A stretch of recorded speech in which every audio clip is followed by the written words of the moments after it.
And the purpose for these candidate forums is really just to make sure that our community, that our residents, that they're informed on where candidates stand on issues that are important to the community.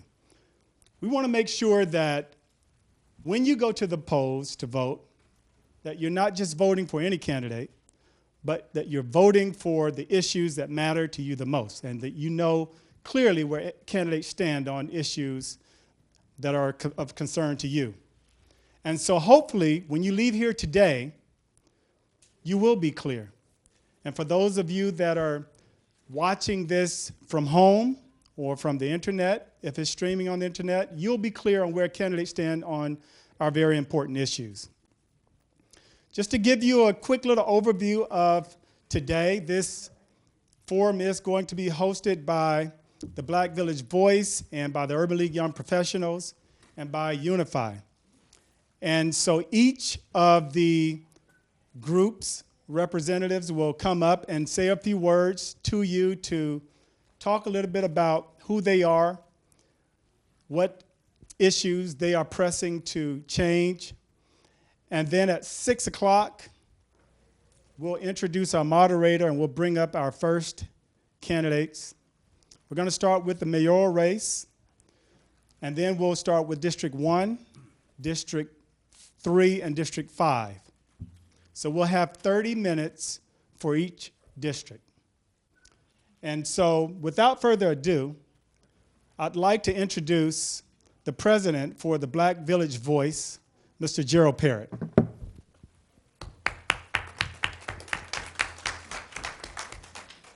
Good evening, good people of Riviera Beach. My name is Gerald Parrott. I'm the president of the Black Village Voice. The Black Village Voice is a nonpartisan political action committee that advocates for government activity in the business sector. We advocate for the financial health of the black citizenry of Palm Beach County. Our whole goal is to hold accountable candidates and those politicians who sit in the seat for our welfare, our financial welfare, to be more exact. The Black Village Voice feels appreciative that you guys welcomed us out to Riviera Beach tonight. We ask that you all look us up, the blackvillagevoice.org, and that you all become a part of this fight to bring economic prosperity to each and every one of us in Palm Beach County. Thank you, and I hope this informative, informational session is of worthwhile to you. Thank you. Okay, another one of the sponsors is the Urban League Young Professionals. Do we have the young professional representative present with us tonight to speak on behalf of the YP? If not, as a former president for the Young Professionals, I will let you know that the Young Professionals has been involved in these type of forums for at least a decade. And the mission for the Young Professionals is to advance the mission of the Urban League, which is to push for social and economic equality. And so they do a number of things to help with the Urban League's 5-point plan, and civic and social justice is one of those plans, and under that particular goal, they want to make sure that candidates are informed.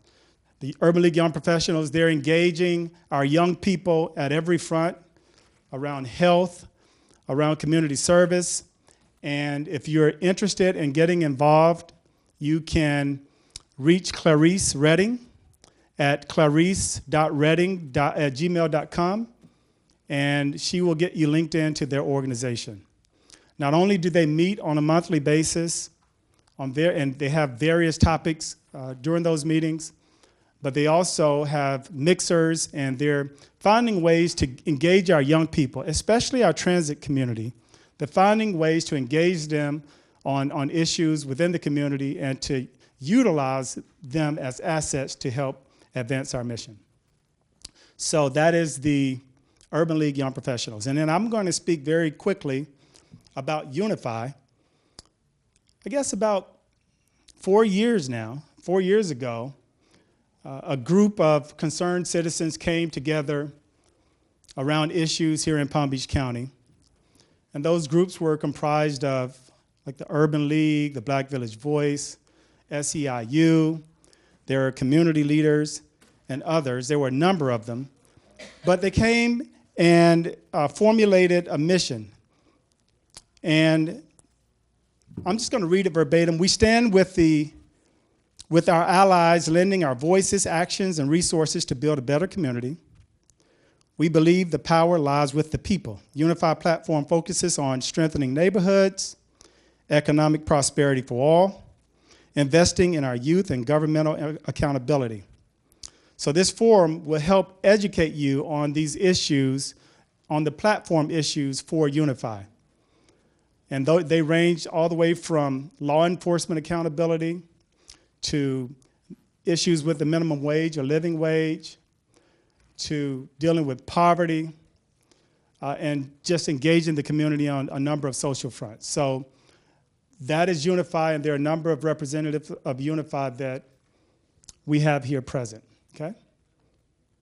So with that said, I want to take a moment to introduce our moderator for today, and I want to tell you that we went through a number of channels to ensure that the debate tonight, that the process was fair and equitable. We wanted to make sure that you knew in advance that none of the entities that are representing here tonight, that are sponsoring this debate, has endorsed any of the candidates, that the process was fair, and we made sure that we upheld ethics and integrity throughout.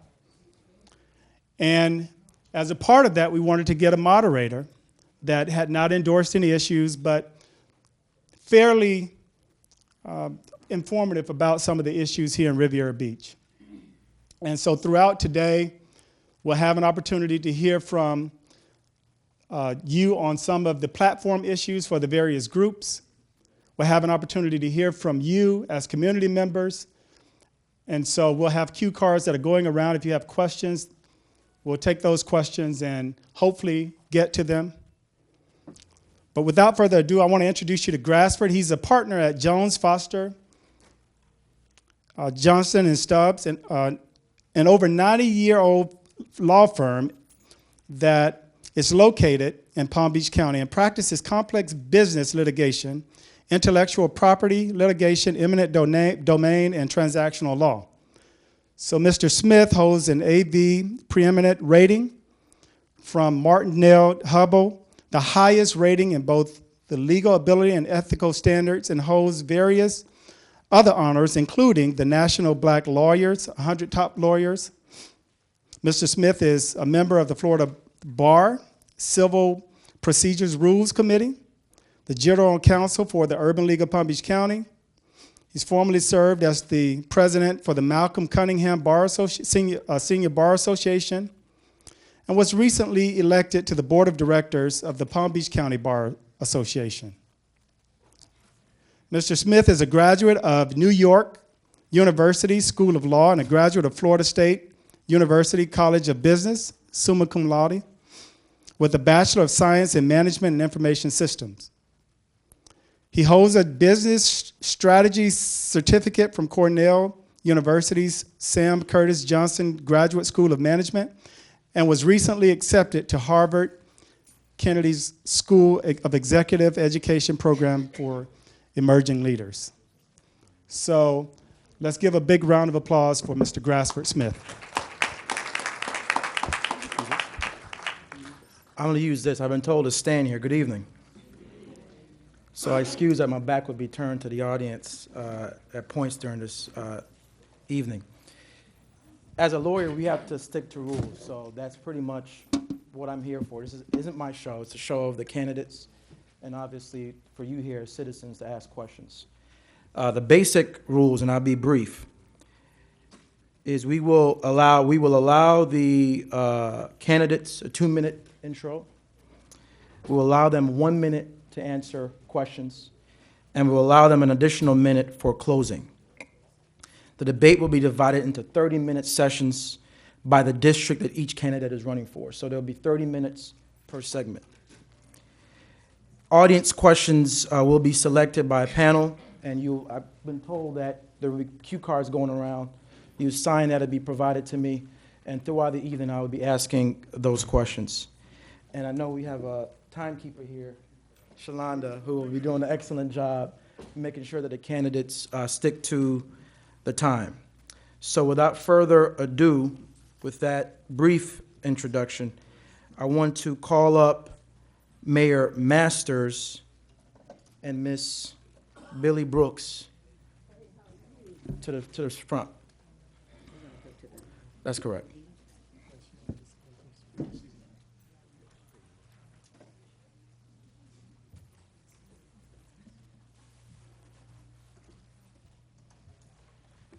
Each incumbent will be provided an opportunity to close. That's part of the rules. I think I'm here. Is this right? Yes. Here? Okay.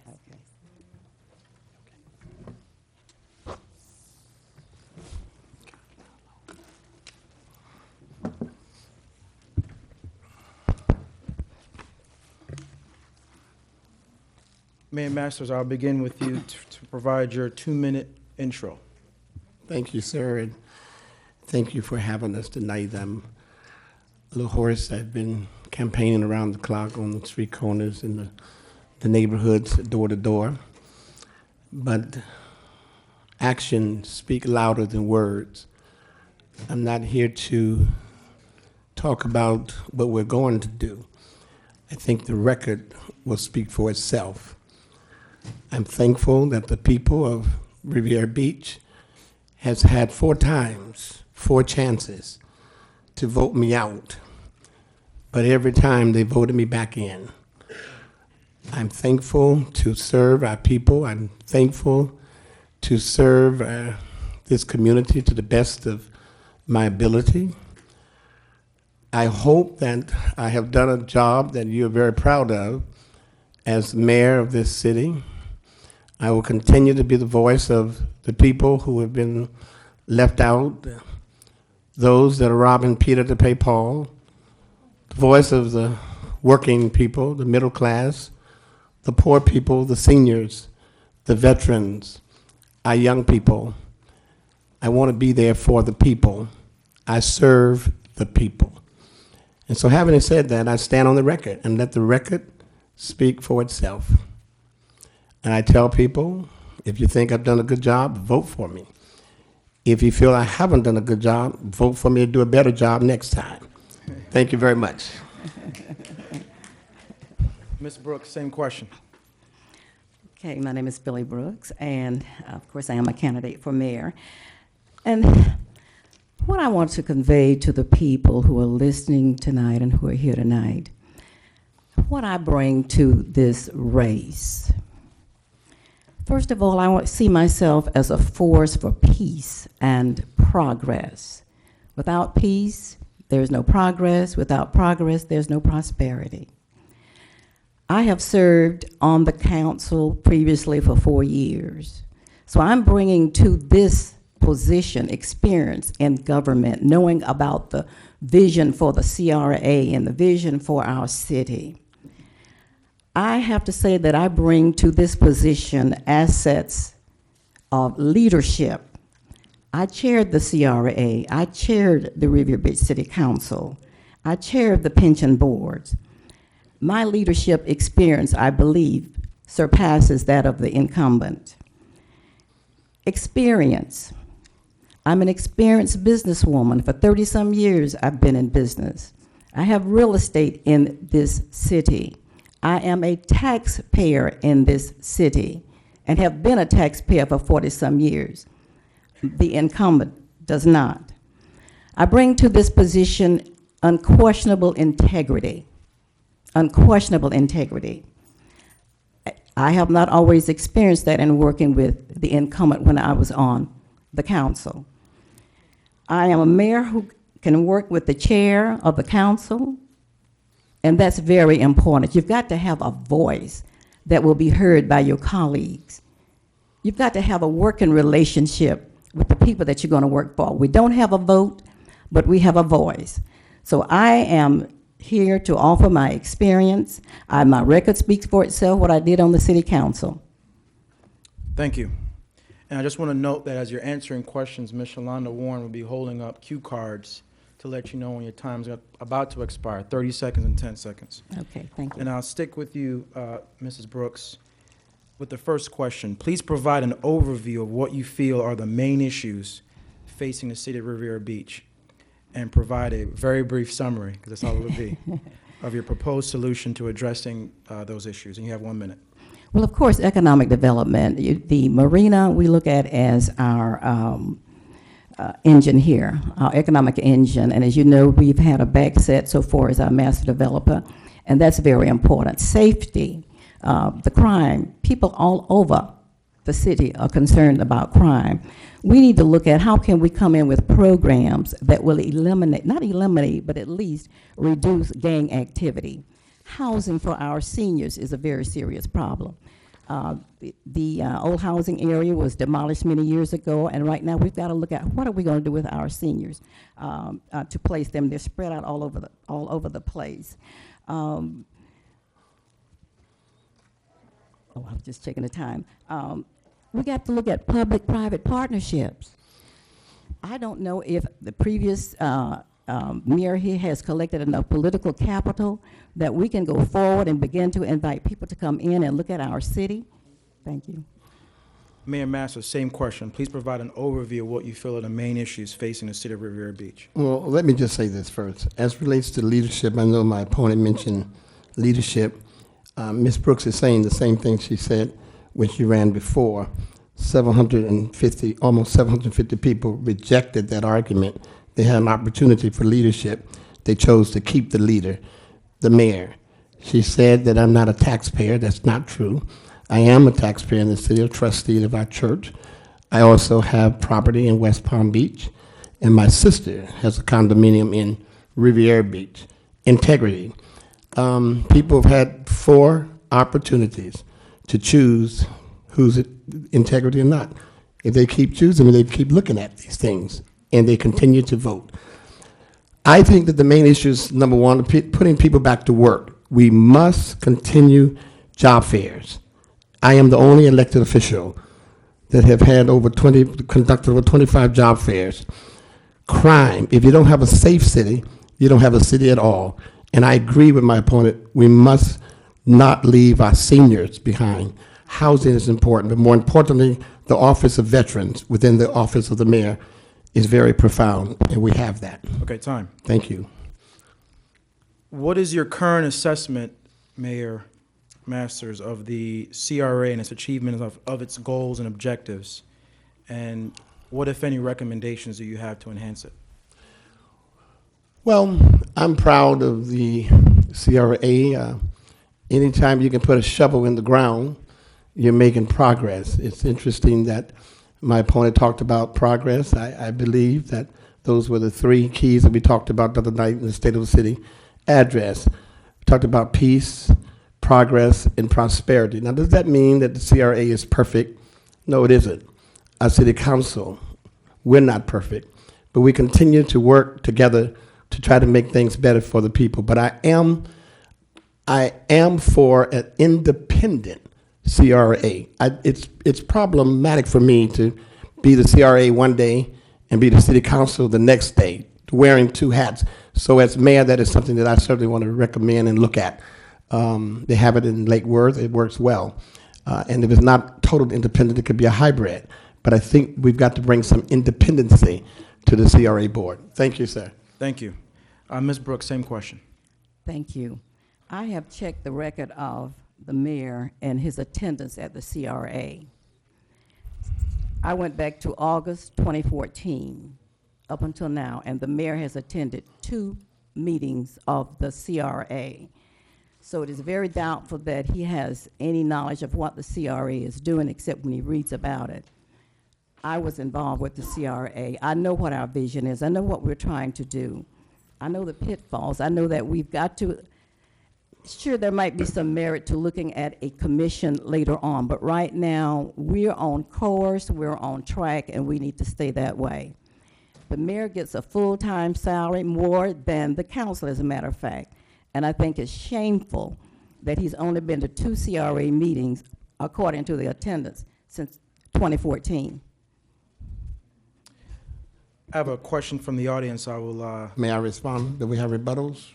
well, you could respond within this next question. Okay. The question is, and it's specifically as it relates to business, audience member wants to know from Mayor Masters, tell us specifically how many businesses have you personally brought to Riviera Beach? Well, let me just take And this. let me finish the question, please. Okay, I'm sorry. And how many jobs did you create for the residents? That's the question. Thank you very much, sir. First of all, I think the office of the mayor has to be the office to help create, as Ms. Brooks said, Ms. Salter said, a peaceful environment, a welcoming environment to welcome businesses into the city. As Mayor Michael Brown said many years ago, everyone wants to talk to the mayor. So the mayor has to be able to project a spirit of progress, make people feel welcome. I can tell you that I have been involved with several businesses in our city, putting people back to work. We just had a job fair 2 days ago, and we've heard from several people said they've got interviews or they have jobs because of the job fair.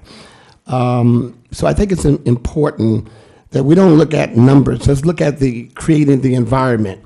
We have spoken to several businesses, over 115 businesses, that we were able to get discounts for our seniors. We have a relationship with over 200 businesses in the city, private and public. But as far as numbers, I can tell you the unemployment rate has gone down in a few years from 12.5 to just a little over 5. And that's because of the businesses and the job fairs. And I'll allow you an additional 15 seconds to respond to the charge about the CRA attendance. Well, what can I say there? She goes again. But let me just say this. 15 seconds. I don't know where Ms. Salter gets those facts from. She knows that the mayor is not a member of the CRA board. She understands that clearly. So I don't serve on the CRA, but you don't have to be on the board to know what's going on. Ask Mr. Brown, have this mayor not worked with him in projects? Ask him. Time. Thank you. Ms. Brooks, I'll pose the similar question from the audience. Can you talk about the business development that you've done here specifically in Riviera Beach? Well, I haven't done any business development since I've been off the council. But of course, when we were on the council, the chair, Don Pardo, and I did meet with the governor. We were part of that business enterprise, Florida Enterprise, encouraging the governor to bring businesses to the city. Because you got to link with the people in power. And this was something that I saw as a disadvantage with the mayor, because he has a thing about not working across the aisle, if you will. That's not true. And when we invited congressmen to come in, if they were a certain political persuasion, there was not a meeting with them. You know, as a mayor, you've just got to build political capital. You've got to get out there and meet and greet with people who can make a difference. You simply got to. You need to be in Washington, not for a photo op with the president, but talking with the congressman about bringing meat here to our city. I'm sorry, okay. Ms. Brooks, let's stick with this topic of business development and tell me what innovative strategies would you implement to recruit businesses and to increase economic opportunities for the residents of Riviera Beach? Okay, now let's get back to recruiting the business. I think we need to partner with people first of all. And I go back to, Florida Enterprise, where we have the Business Development Center here, who have embraced us, who invite us to come to their meetings and to be a part of their planning. And it has to be planning together. You can't work in silo. You simply can't do it. And we have the Chamber of Commerce here. We have the North Palm Beach Chamber of Commerce. We have all these business developments, and we've got to sit at the table with them and present what we need in Riviera Beach. We've got a marvelous record with the business development program here, and it's because of the chair. I'm sorry. And You have additional time, 10 seconds. Well, that's my position, that we really got to partner with business development agencies right here. All right. Mayor Masters, same question.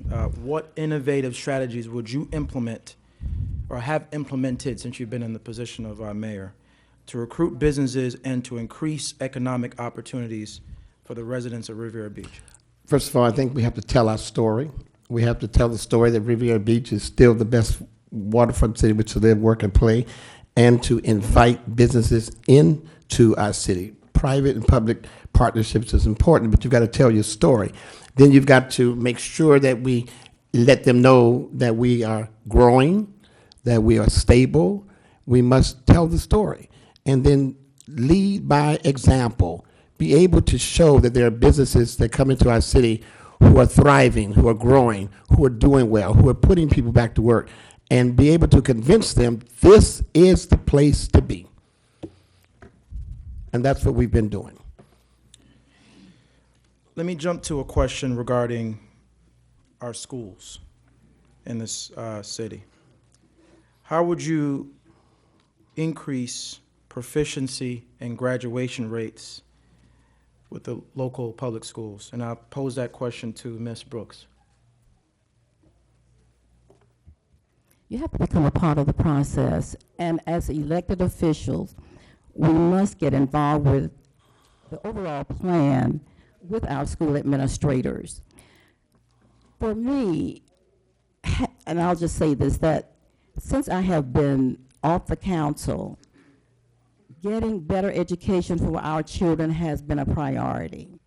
Very recently, I was able to get the Carson Foundation to come and put in a reading room in one of our elementary schools in West Palm Beach, and now we're about to do it at Bethune-Cookman Elementary. We have to get involved with the parent groups. We have to look at the resources that we have to work with the education system here, working with our principals, working with the districts. Mayor Masters, same question. Thank you.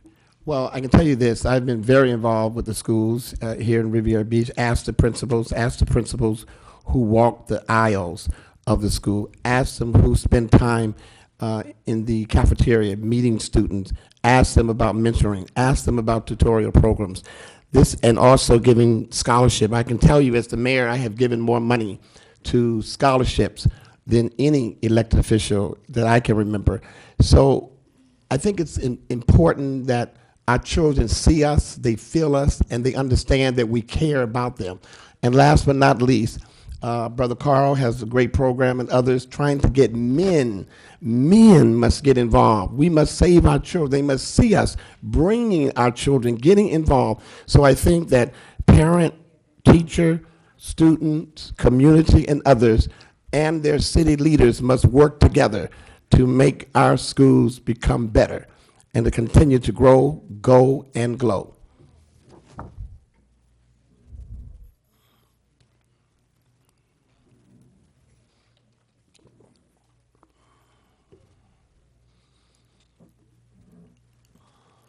Let me attempt to.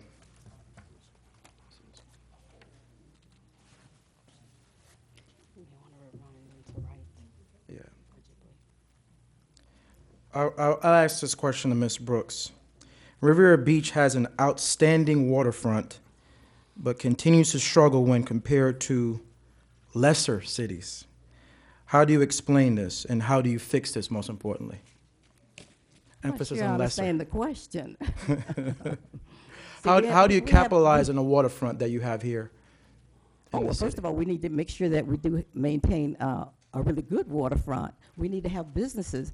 And maybe we're tapping on tourism here, if I'm understanding what the direction we want to go on this. How do you explain, notwithstanding having an outstanding waterfront, that the city continues to struggle? Well, actually, I think we have an outstanding waterfront that can be improved, if I'm understanding the question. I mean, we have the mall there, we have businesses there, our beaches are very beautiful. Okay. I'll pose this question, the same question to Mayor Masters, and I'll repeat it. As stated, Riviera Beach has an outstanding waterfront, but continues to struggle when compared to lesser cities, quote-unquote lesser cities. How do you explain this, and how do you fix this? That's the question. Well, I think because of the negative image that many times we are beaten up in the press. Let me just say, Ms. Salter mentioned tourism. I am the vice president of the World Conference of Tourism, the World Conference of Mayors. I serve as the vice president of tourism. Again, we must tell our story. Again, we must recognize and realize that we can improve. Sometimes I think that we get involved, we say we're going to do one thing, and we do another thing. So sometimes people begin to think that we are not as stable as we can be, or we could be. But I think if we tell our story and show stability and a welcoming environment and improve our image and make our city more safe and let people know our city is growing. And it's growing in all areas. And this is and can become even a safer city. And I think that's what people want. Let me pose this question to you, Mayor Masters, and I'm going to read it verbatim. Yes. You and other ministers have claimed that the City Council and CRA are taking resident properties for fines and liens to give to the developers. Can you produce a family whom this has happened to? That's verbatim. No, I cannot, because I never claimed that. So I have no knowledge of where that came from.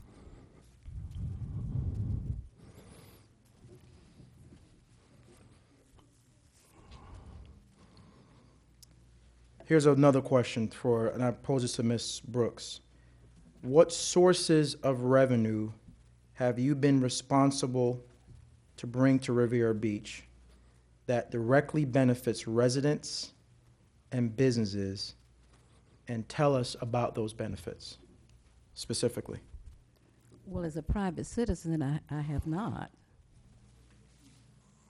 If I'm understanding the question. That is a question.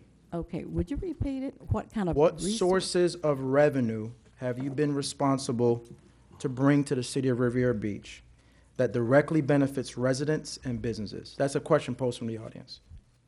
Okay, well, as a private citizen for the last 3 years, I have not been involved in doing that. All right. Mayor Master, same question. Repeat the question, sir. What sources of revenue have you been responsible to bring to Riviera Beach that directly benefits residents and businesses? Well, And here tell again, us about those benefits. well, I specifically. can't tell you personally, but what I can tell you is that working with others like Mr. Troy Perry, our economic development coordinator, for lack of a better title, and working with certain members of our board, working with Mr. Brown and others, it's a team effort. And I don't think any one person should try to take the credit. It's working together. To just the other day, I had to write a letter to someone that was interested in coming to the city. Many times I had to do a video from the office of the mayor. So it's a team effort, and working with the team, I think, is important. Mayor Masters, I stick with you on this. How do you intend to address the problem with the youth that is coming out of jail or prison? How do they fit in our system and stay out of jail? Well, thank you for the question. A few years ago, I took a trip to San Francisco along with other community leaders, and we looked at how San Francisco was able to reduce the recidivism rate there in the northern part of California. What we know is this, that most returning citizens, we don't say ex-cons, but returning citizens, when they come back, usually they will recommit a crime within 6 months, and it's usually worse. So what do we do about it? We've got to get them while they're in prison. We must hook them up with jobs, job opportunities, with sponsors, with family members. We must make sure that when they come out, that they're sponsors, that they are ready to be productive citizens. We don't wait till they get out and then try to do it. We start working a year before they are released and reconnecting them to the community. That's the key to bring down recidivism anywhere in the country. 3 keys: prevention, diversion, and treatment. Okay, Ms. Brooks, same question. Well, I do agree with the mayor on that. And another step in that, while they are yet in prison, there should be some vocational training for our young people so that when they leave out of that institution, they have a certificate that will enable them to be employed. I also feel that we should go to the unions and work with them so far as getting training programs for them, getting them certified, teaching them certain skills, and ensuring that they have a job.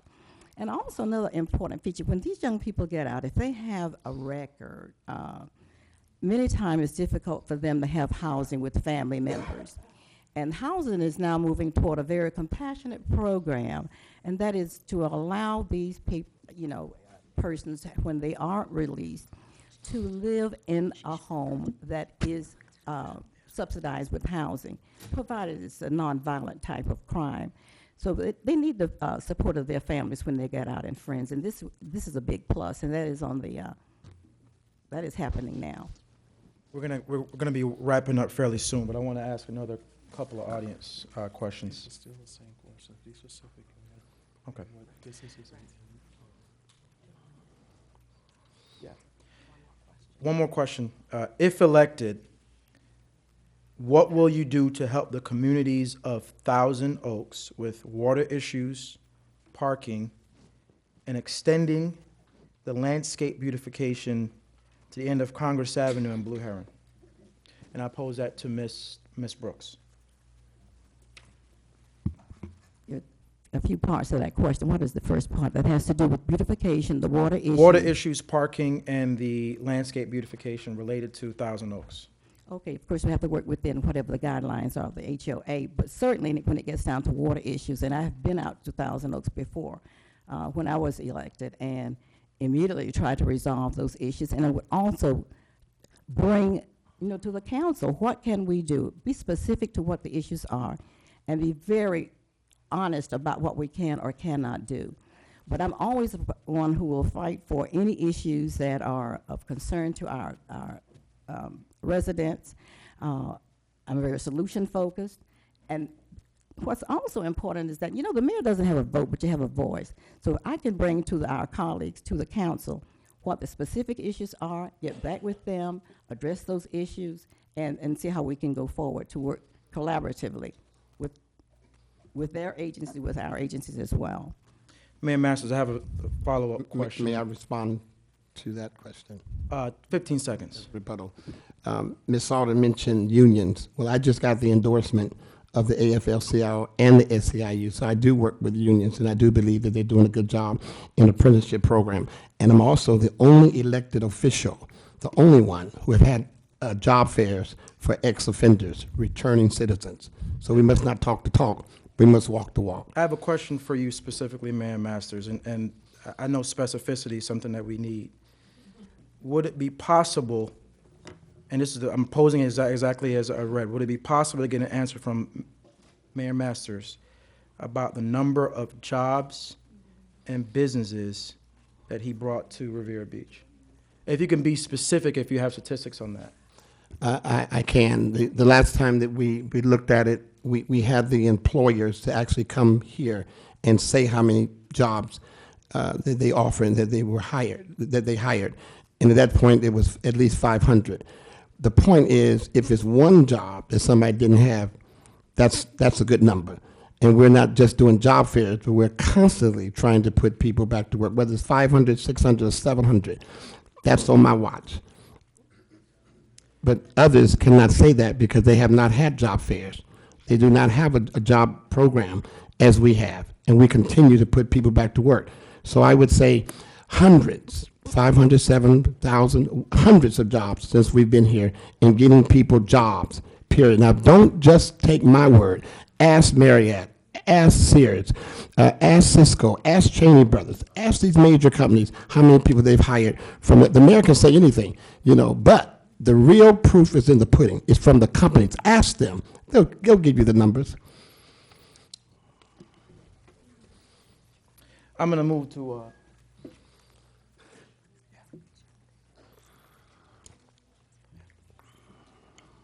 At this time, we're going to move to the closing statement, and we're going to start with Ms. Brooks and close with Mayor Masters as the incumbent. I think a lot of these questions that we're getting indicates that I think the audience doesn't believe that they're getting the specifics that they need or the specificity that they need. So I'm going to give you a minute and a half. I'll increase it. I use my moderator powers to do that. And just ask you to be as specific as possible in your closing about what you can do. A lot of these questions are geared towards, as you can tell, businesses and economics. So what can you do in that area and whatever else you want to address in your closing? Minute and a half. In the area of businesses, I go back to my record when I was on the council. That on the council, just excuse me for a minute, because there's something that I really want to address, and I only have a minute to do it. And I have to get back to the point of integrity, because this is something that has really bothered me about the mayor and the position. I think there has been a misuse and abuse of power, and that disturbs me. When I was on the council, I saw how this man would tell lies about spending and what he was doing, and that disturbed me. When $4,300 was spent to go to China, saying that to bring back businesses, that was unfair to us. When he said that he had told the council about it, that was not the truth, and I have the minutes to prove it. When we have two ladies right now who have lawsuits against him for abuse, that is something that disturbs me. That's abuse of power, because he's not accountable to anyone. The IOG said that there's nothing we can do about this. It has to come back to the city.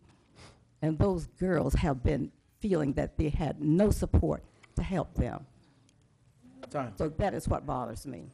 And that is why I'm running. We've got to bring integrity back to this city. Mayor Masters, your closing. Ms. closing Brooks, statement. you ought to be ashamed of yourself. I am not ashamed of myself, Mayor Masters. I am not ashamed of myself. I am not ashamed of myself. Just recently, And you I know re- what? I'm talking about the truth, just, Mayor Masters. just recently, I didn't interrupt you, and I'm going to respect you because I respect women. Just recently, I rejected a $1,000 raise that some of my colleagues accepted. So let's talk about integrity. Let's talk about the trip to China.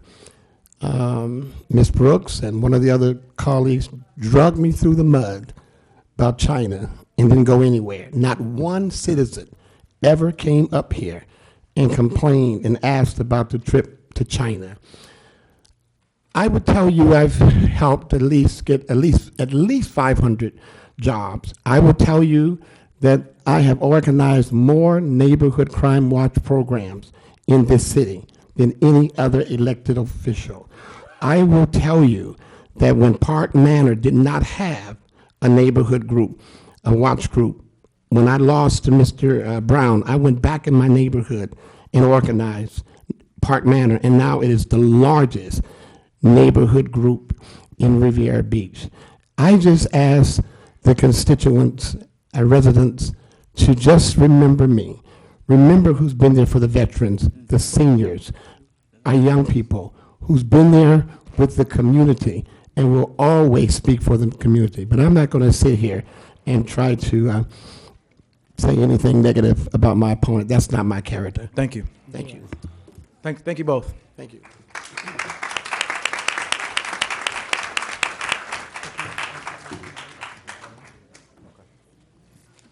Will the candidates for District 1 please come to the front?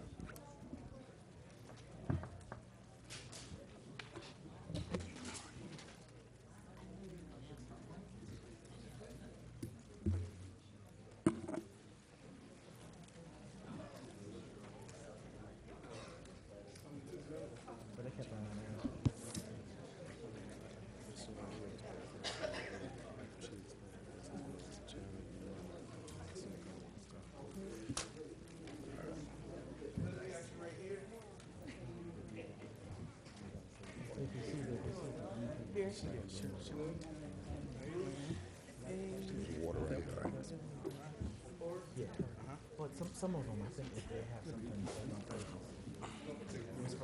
Yeah. They may have something on purpose, I don't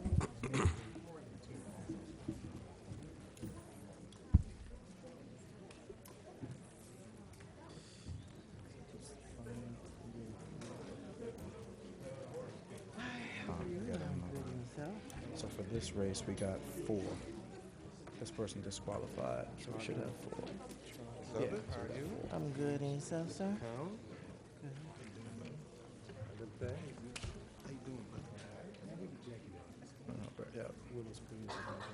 Yeah, yeah. Well, who? He was disqualified. He was disqualified. I'm good, and yourself?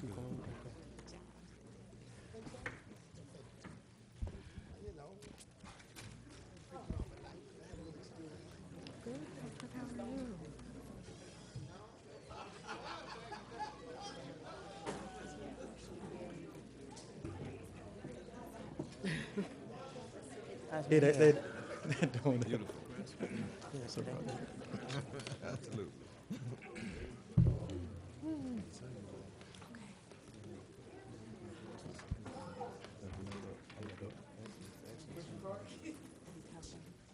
You guys ready?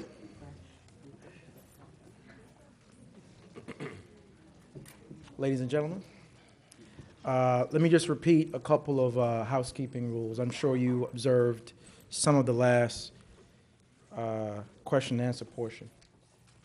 One, I want you to pay attention to the time cards. You'll see a 30-second time card and a 10-second time card. The time has expired. I don't want to cut you off. I just want you to observe the time yourself. And I could tell by the repeat questions that folks didn't believe that some of the questions were being answered as specifically as they wanted. So I'm just going to ask that you please be as specific as possible with your answers. And I'm going to go to the incumbent, Mr. Bruce Guyton, and ask for him to provide his 2-minute intro. Thank you. First, let me thank the Urban League and the Voice and others who organized this event, as well as those who have come out to witness. It is indeed my pleasure to have an opportunity to sit here. Riviera Beach is my home. Born and raised, matriculated through the public school system, went out to Wiley College and got a bachelor's degree in business administration. Wiley College is the institution that Denzel Washington did the Great Debaters on, and I was proud to have my school in the limelight like that. I also obtained a master's degree in urban and regional planning communities. I've served 3 terms on the city council. I'm seeking my 4th now. I work for the county. I am a transit planner. I've worked as a community development planner, and I've also done some lobbying for the Gold Coast Builders Association. I'm running again because we have positive momentum going in the city of Riviera Beach. We have developers, investors, and people moving into our community wanting to be a part of it. We are changing the face of our image, and we still have some work to do, and because of that, I've decided to throw my head in for at least 1 more term so that we can at least begin to rise to a level that we have the potential to and be respected around the county, state, and the country as we are deserving of. Thank you. Thank you.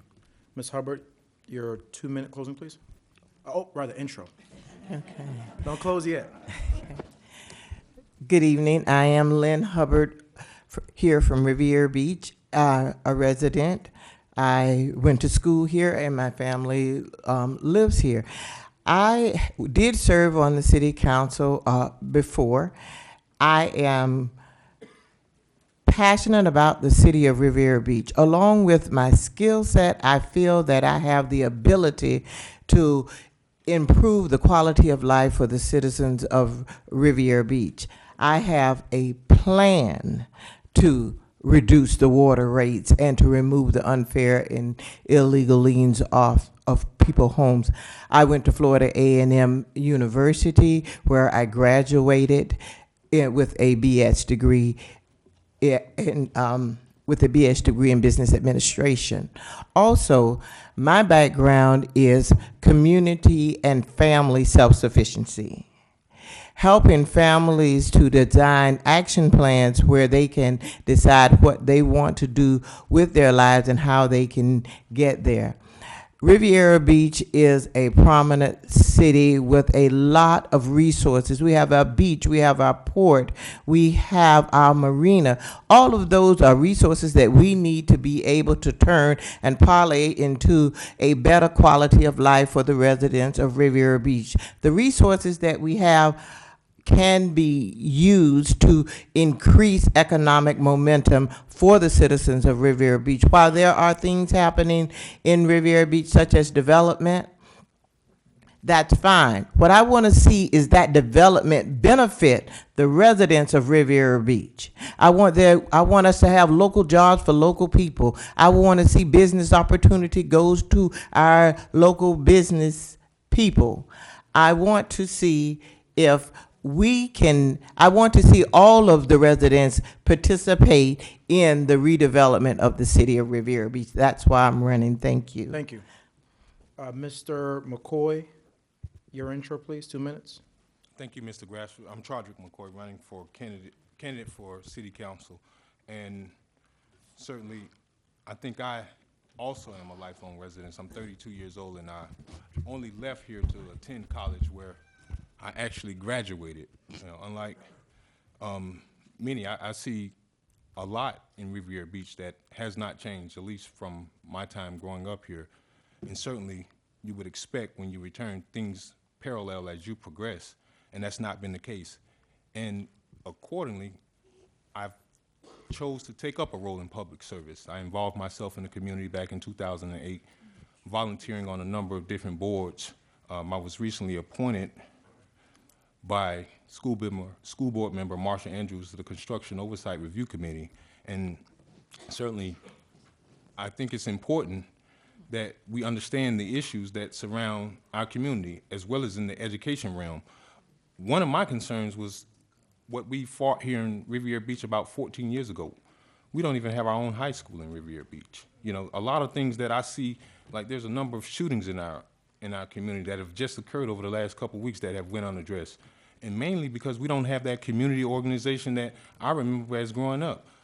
Certainly, I've worked in the legislature, and I often tout my experience as being a legislative aide, and part of the reason why is because one of the things I learned early on is we have to put aside those partisan differences and figure out what's the best way that we can get the job done, not just for my political preference, but for the greater number of people, for the greater good. So certainly, I think I bring a wealth of experience here to Riviera Beach, and I'm a new, fresh perspective as opposed to some of the recycled experience that we've had in the past. So certainly, I would love to have your vote on March 15th. Thank you. Chodrick McCoy, thanks. Mr. Towns, 2 minutes, please, intro. Yeah. Good evening. My name is Horace Towns. I'm a longtime resident of Riviera Beach. My family has been in Riviera Beach since 1928, myself since birth. I'm a person that some members of the community asked me to run. I'm not someone that has forced myself upon the community or manipulated myself into office through legal matters. I have 14 years government experience as a stormwater manager and in public services. I do not agree with a lot of the recent rate hikes. I do not agree with the actions of the prior council that has failed to put residents in a position to benefit on the economic level. I think that this council has made many bad decisions. There's been a ton of wasteful spending at the taxpayers' expense. And in my district, I have failed to see an investment by the representative of my district. Like many other people in our community, as a resident that pays taxes, All too often, election years, we see people come into our churches and make promises. Right after the election, you never see them again. I am someone with integrity that will secure a vote for our community and someone that understands the methods that we need to move our community forward. Crime is a big issue in our community, and that also affects our economics. My name is Horace Towns, and I would love to have your vote as a true resident of Riviera Beach that has integrity. Thank you.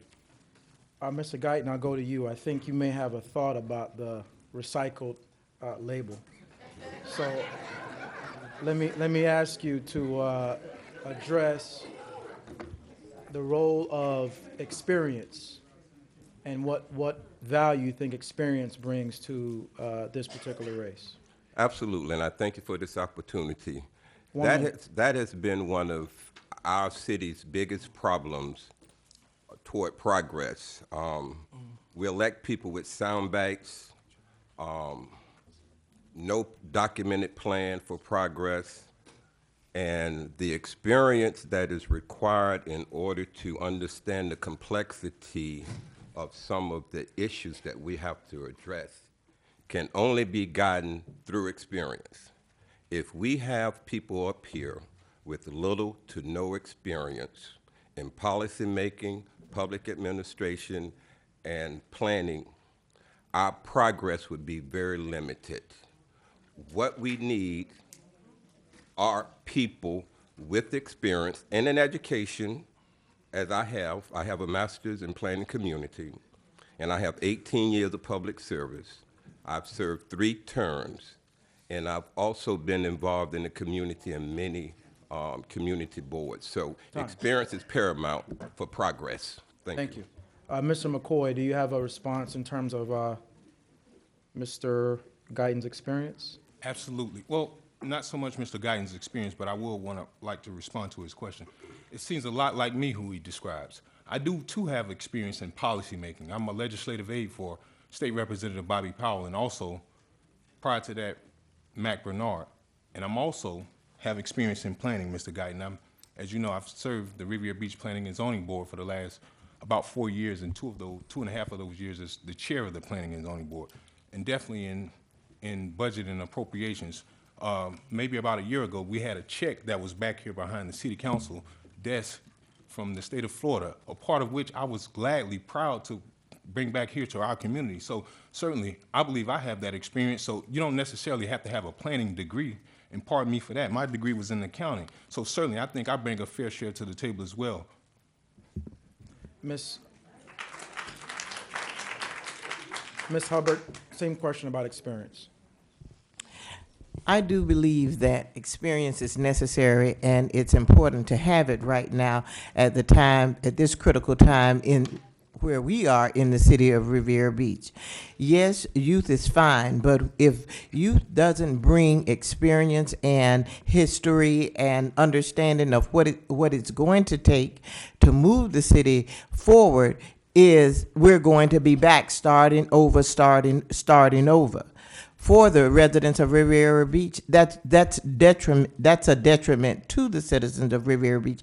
I have experience. I have worked on the Fair Housing Board and Equal Opportunity Board. I sit on the Riviera Beach Housing Board. I sit up here on the Zoning Board of Adjustments. I'm not here to just talk about my resume because most people know me in the community and they know what I've done and they know what I'm capable of doing. I want to talk about the plans that I have to mitigate all the damages that's going on and to move the city forward. All right, Tom, thank you. Mr. Towns, I'll end with you on the question of experience. Well, my experience on a municipal level is local. I have experience as a stormwater manager. I have created budgets, revised budgets. We've done many projects. So oftentimes people will come up here with a lot of education without self-education and no public relation to the community which they serve. I have to question the investment to the community. So when someone speaks often about their qualifications, how has it impacted the district or the community in which they have served? The community, with many projects and new construction projects that we have in this area, I just have to question the increase in jobs or revenue for the residents.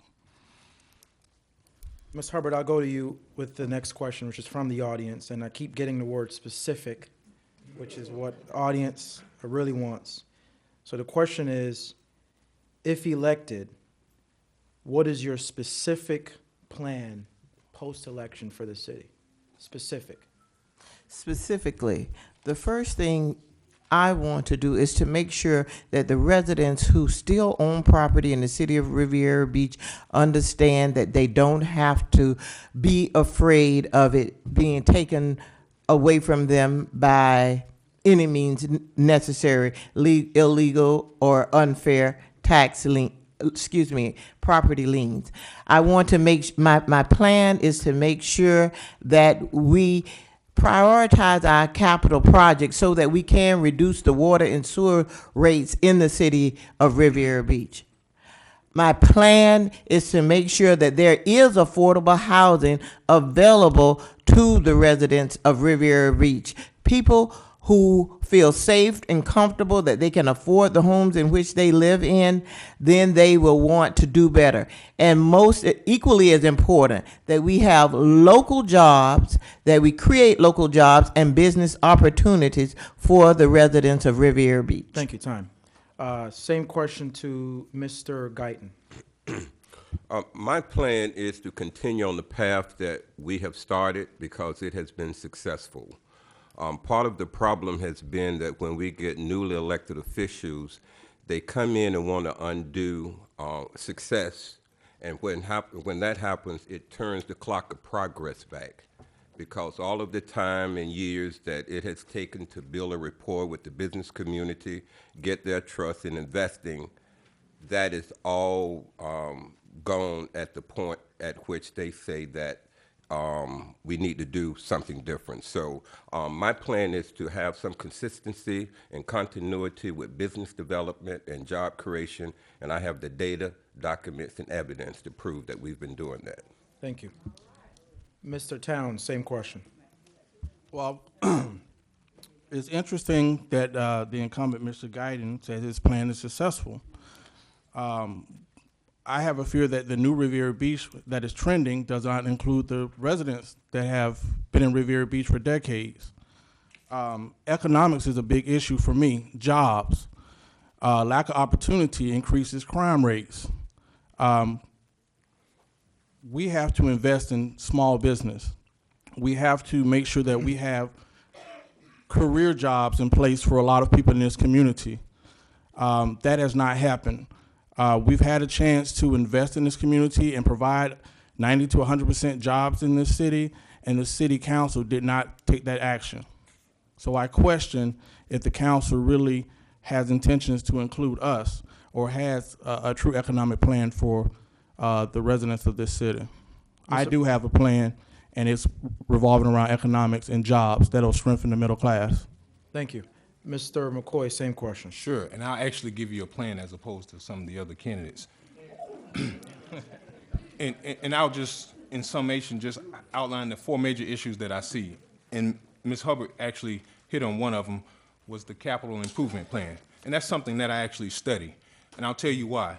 Being a part of the legislature, and I asked Bruce Guyton this here at his town hall a couple of weeks ago, I said, well, what happens if the legislature doesn't give you any money? Well, we'll go back again. Well, honestly, that's not good enough for me. And along those same lines, I think we need to prioritize what projects that we need to put forth in our communities. I got a call a couple of weeks ago from residents that couldn't get out of their door between S Avenue and T Avenue because there's no stormwater catch basins for water to drain off. And this is the same money that we've been fighting in the legislature for a number of years. And I think the only way that we can address that is by prioritizing what's important, what's our greatest need in Riviera Beach. Secondly, the utility bills. You can only begin to lower the water rates until you understand what the capital improvement plan.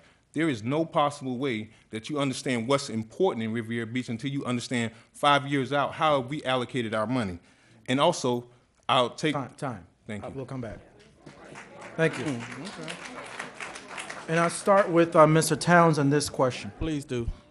What are your plans to provide affordable, safe housing for our veterans and seniors? Okay.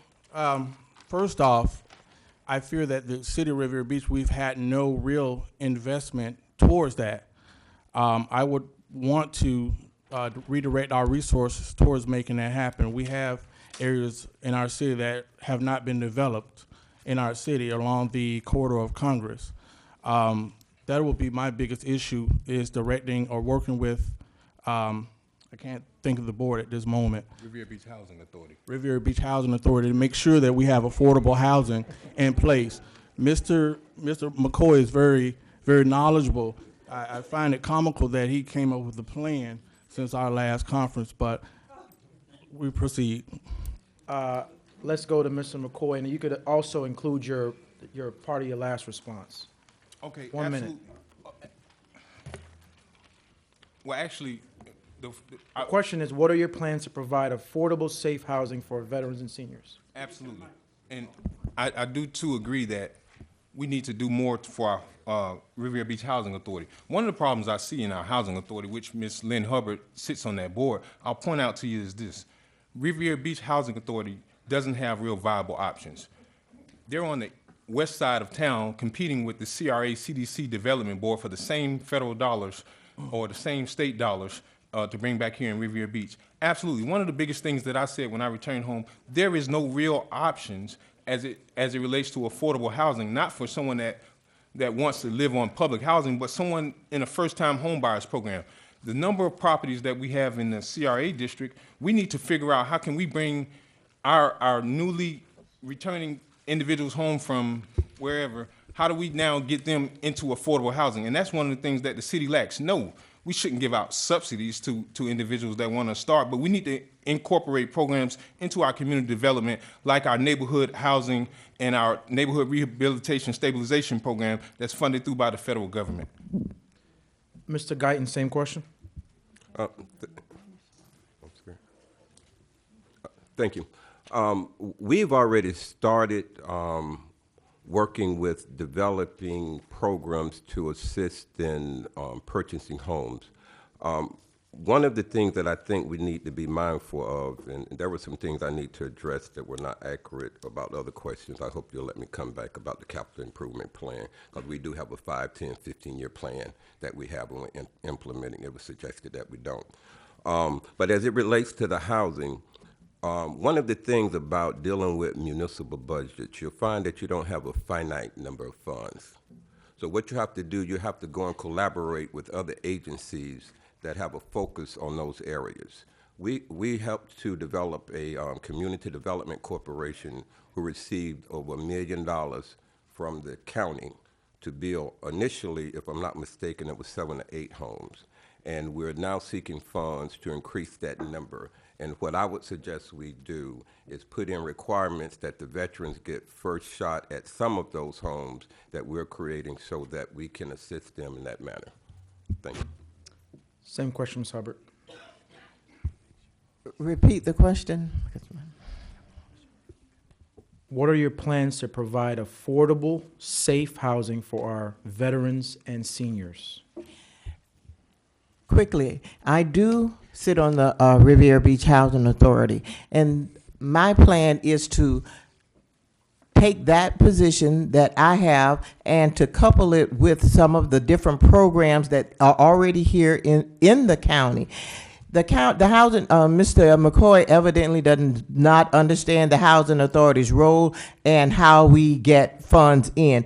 It is a lottery system, the way that the tax credits were given out this year. Anybody can compete for those funds, be it the CDC or the housing authority. Our base is limited. But my plan is to take all of the houses that we can get our hands on and to create affordable rental housing through our nonprofit organization. We have SHIP programs and community development programs that we can offer to assist our residents in applying for those homes, but the role of the housing authority will come through HUD's delegation of information. Time. And Mr. McCoy, I'll give you 15 seconds to respond. Absolutely, I do understand, Ms. Hubbard.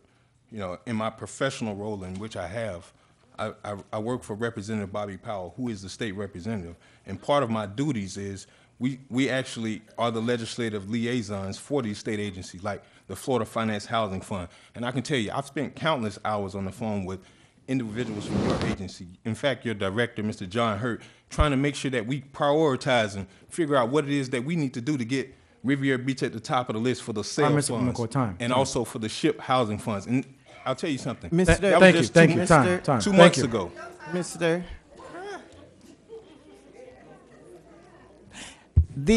I'm going to give you 20 seconds, and that's it. Okay, and 20 that's all. seconds. That's all I need. If he understands the housing authority's role and how we get our funds, for him to throw out the fact that I have something to do with it, or any of my other board members have something to do with the drawing down of the money, is ludicrous. Because he came back and he stated that he understands how we receive the funds. Time. No, the funds are not coming to us the way he think they do. All right, thank you. Time.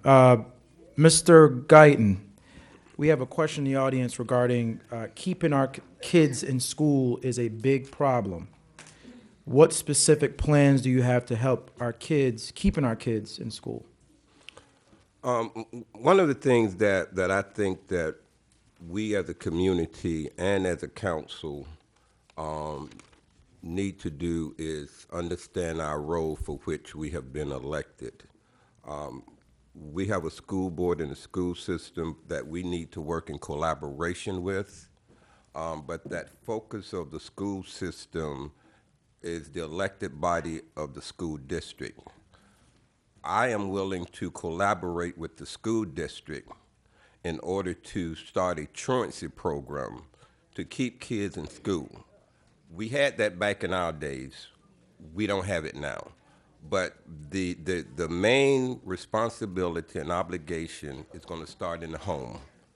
And if the parents at home are not encouraging their kids to go to school, we as an elected body cannot over or exceed the responsibility of the parents. So I would be willing to work with the school board to develop a truancy program, but that role is really over in the school district, and we need to understand our roles and stay in our lanes. Thank you, thank you. Same question from Mr. Towns. Can you repeat the question real quick? The question was about keeping our kids in schools being a very big problem, and what specific plans do you have to help keep our kids in school? I agree with Mr. Guyton to an extent. Partnerships are beneficial. We have a new superintendent, Mr. Avasso, who's the superintendent of the school board. I believe between the community, our police, and the school board, we can bring back some of those programs, especially truancy programs that we had in place at one time. But I agree with Mr. Guyton. I'm on the superintendent's task force for the graduation of black men, and oftentimes we lack community participation. So many of our issues in our community start in the home. So our community needs to be repaired, and we can address that issue after we put everything in place. Mr. McCoy, same question. I had the opportunity back in August, prior to school starting, from a legislative approach to meet with all of the principals as well as our top police officers in Riviera Beach to address these same concerns. It's startling to me that a kid will get shot right outside of school when it's just an hour after school. So what I did in being proactive is I've established a relationship with every one of the elementary school principals as well as the middle school principals. So, you know, I think what's important is this. Obviously, our role is specific to the city of Riviera Beach, but I think we definitely need to establish a relationship. I see it quite often, but we have to remember, a lot of times if we suspend our students from school, they don't have a structured home to go home to. So, you know, I think it's more important to keep them in school. And when they're out, we need to have a truancy program in place. Absolutely, I agree with that. Ms. Hubbard, same question. I think that we should have an indoor suspension or alternative for our kids to stay in school and not to send them back home unsupervised. And I will agree that there is a need for a truancy program. I believe it can help because our kids, you know, idle minds or or a devil's playground. One thing that we need to do is we need to give our children alternatives and extracurricular activities that they don't have now. They're not being introduced to enough alternatives to keep themselves involved in, to participate in, because things are so costly now, and some of those things need to be taken care of and not be a burden on the family. We need to expose our children to a little more than they have access to right now. We don't have enough physical activity for our kids. We don't have enough vocational things for our kids. We need to give our children an opportunity to have options. Thank you. I have a very eloquently written question from the audience regarding violence. I'm going to read it verbatim, and I'll pose a question to Mr. McCoy. The question is, as longtime residents and politicians, what basic measures can be implemented to decrease violence? The fear of violence by both parents, leaders, and children. What can be done to inspire an attitude and mind for stimulating the value of their lives and the lives of others? Thank you, Mr. Smith. Number one, I think it's certainly a noble effort to have peace rally and marches, as I've seen a candidate do last year and then one that's coming up here. But what I tell you I have done is this. I don't sit back idle. It bothers me, and I'm in constant contact with our chief of police or our assistant chief of police to address these concerns. One of the important things about the violence in Riviera Beach is I see it every day. So what is the police doing about it? Number one, I'm solution-based. So what I said is to our police department, hey, let's get out and have community policing. I don't want you just to respond when there's a call for service, but actually engage the community. Let's be proactive. Another option I'll say is this. I was happy when the state of Florida allocated money to the city of Riviera Beach to have community policing where we have a dedicated officer at almost every Riviera Beach elementary school throughout the day. So certainly we need to be on a proactive approach and not have a rally or march. Guess what? The violence and those that are causing trouble aren't showing up at those. We need to get in the community where it comes from. Thank you. And I'll ask Mr. Guyton, same question. Thank you. It is going to require collaboration of a lot of different approaches. I don't think that is one approach. The community policing is the panacea to this problem. It's part of the solution, I would add. Keeping a focus on peace through the rallies, I would add. But in the homes where the kids are growing up, the parents need to get involved with their kids and know where they're going, what they're doing, and who they're hanging with. Because it is when the kids become associated with the mindsets of violence that they begin to undertake those same activities. So it's a collaboration of parents, peace marches to keep a focus on that issue, and community policing. And there is no magical wand with the violence because we don't have enough officers to put on every corner in every neighborhood. Thank you. We need help. Ms. Hubbard, same question. Thank you. Some of the violence in our community, I think, can be curbed by infiltrating the school system. We have new young officers, and I think we need to get them into our schools where they can be undercover, if you will, to try to stop and to see and to get a hint of where these guns are coming from, when these hits are going to take place. Those are the type of innovative things that I'm thinking about that should happen or possibly can happen. I don't think right now that we are realizing the critical state in which we're in with the murders and the killing. I think we have to just jump in right now and try to find out where these kids getting these guns from. Figure out if we need to bring in another agency to stop this level of killing, not just violence, this level of killing. These are things that this is just an idea that I think that we need to employ at this time. Thank you. Mr. Towns, same question. Okay. Violence is often the result of bad environments. Our communities need repair. The lack of opportunity, broken homes, many times the sources are unemployment, substance abuse, many things that we don't address and we really have limited impact as a council, but as a community, we do have to recognize those issues in our community. We have police presence in many of our communities, yet the crime rate remains. I have to say that the council has its part, but as a community, I grew up in Riviera Beach when their community was still intact, and we govern ourselves. We need to repair these communities and realize that we actually have real issues in our community. Thank you. Thank you. At this time, we'll move to our closing, and I will start with Mr. McCoy. It'll be 1 minute. I will end with the incumbent, Mr. Guyton. Okay, Mr. let me McCoy, please. respond to the violence. In That's Riviera party Beach, in 1 minute, though. in Riviera Beach, if you just look at the budget, you'll see that there's a shortage of officers. And I agree with Councilman Guyton. More police is not the answer. There was 4 shootings in Riviera Beach in just this year that I actually was at the crime scene of. And most importantly, the one that occurred in front of Councilman Guyton's house was the most troubling because we don't even have anything to offer up in response or say. This is one of our residents that have died, and their remains are laying on the ground, and the best we can say is, well, things happen.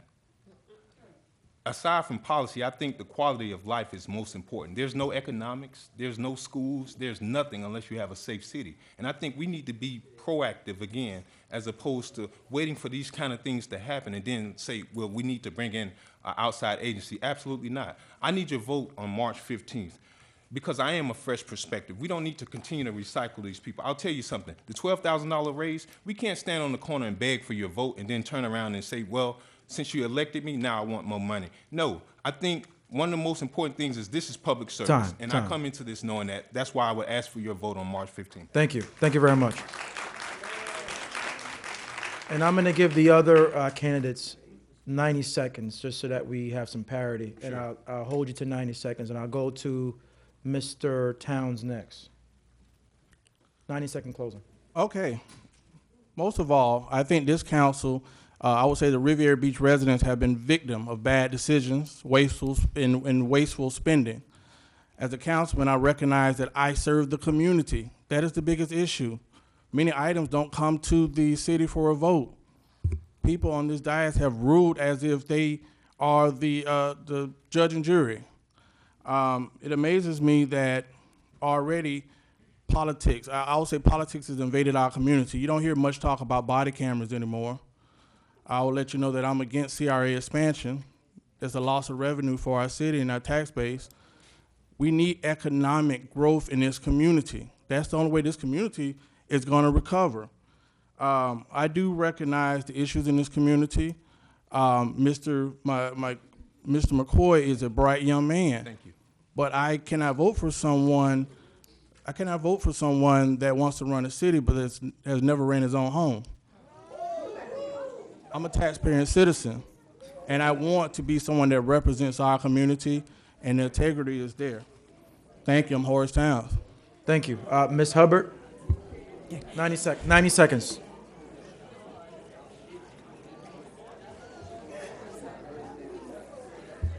Wait. We'll wait for the audience to quiet down. Ms. Hubbard, 90 seconds. I'm Lynn Hubbard, and I'm here today to ask you for your vote because I feel that I have the compassion and the understanding coupled with the skill set to improve the quality of life for the citizens of Riviera Beach.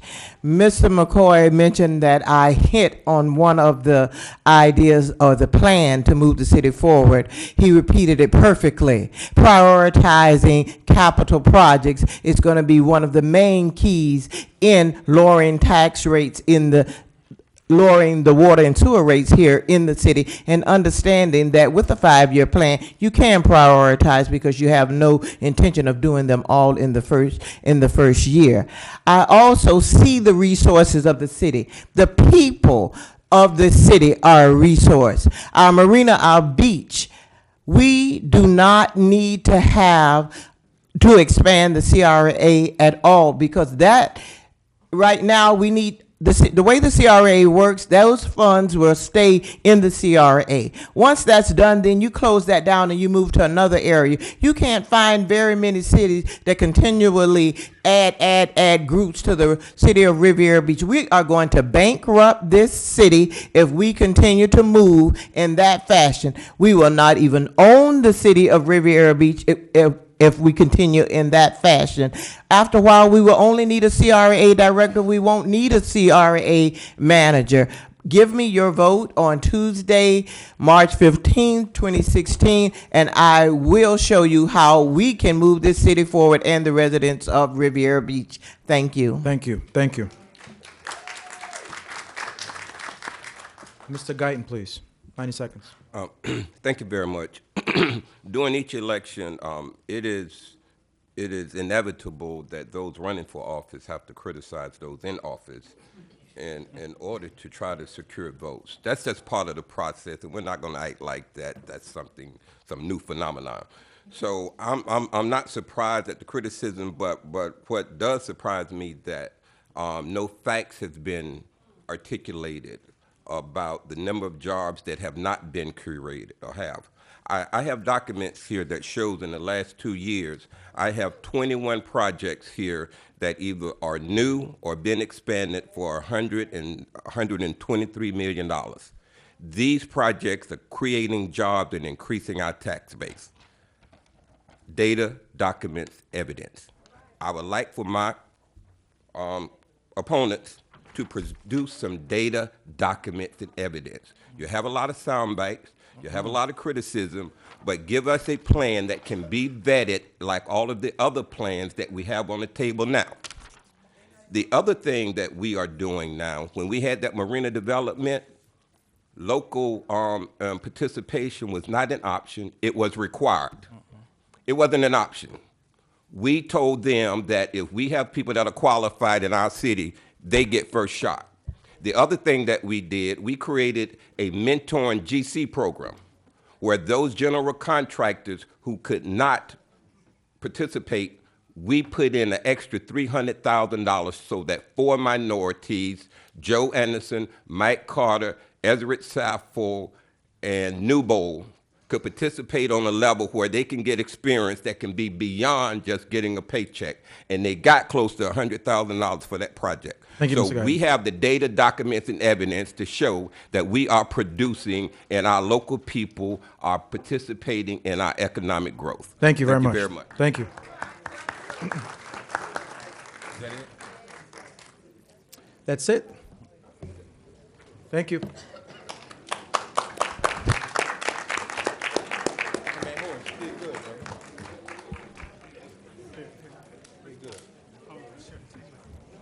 Bruce? Man, why they let you go last? Hey, man, y'all keep me up, man. Man, come on, Bruce. Yeah. We can have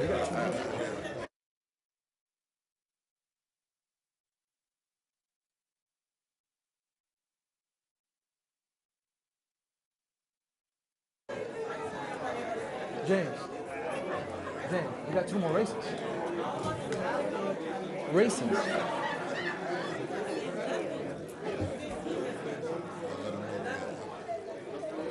Ladies and gentlemen, we still have 2 more races to go. 2 more races.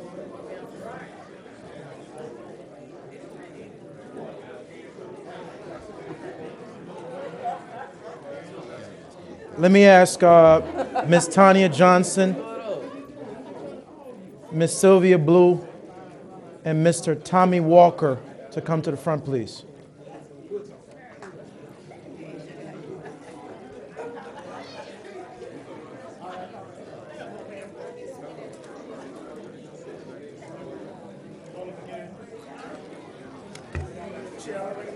Mr. Tommy Walker, Ms. Tanya Johnson, and Ms. Sylvia Blue, please come to the front.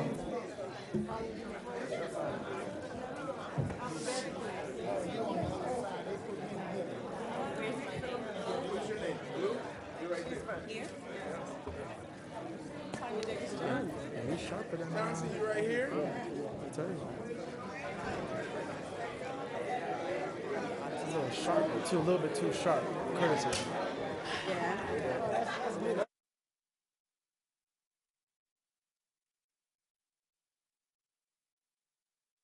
Mr. Walker?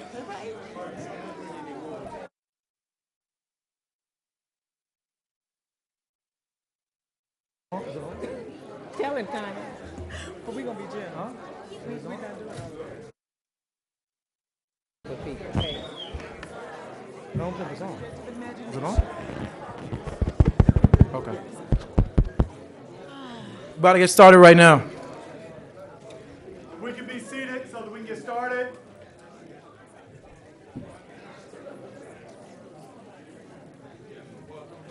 Please be seated.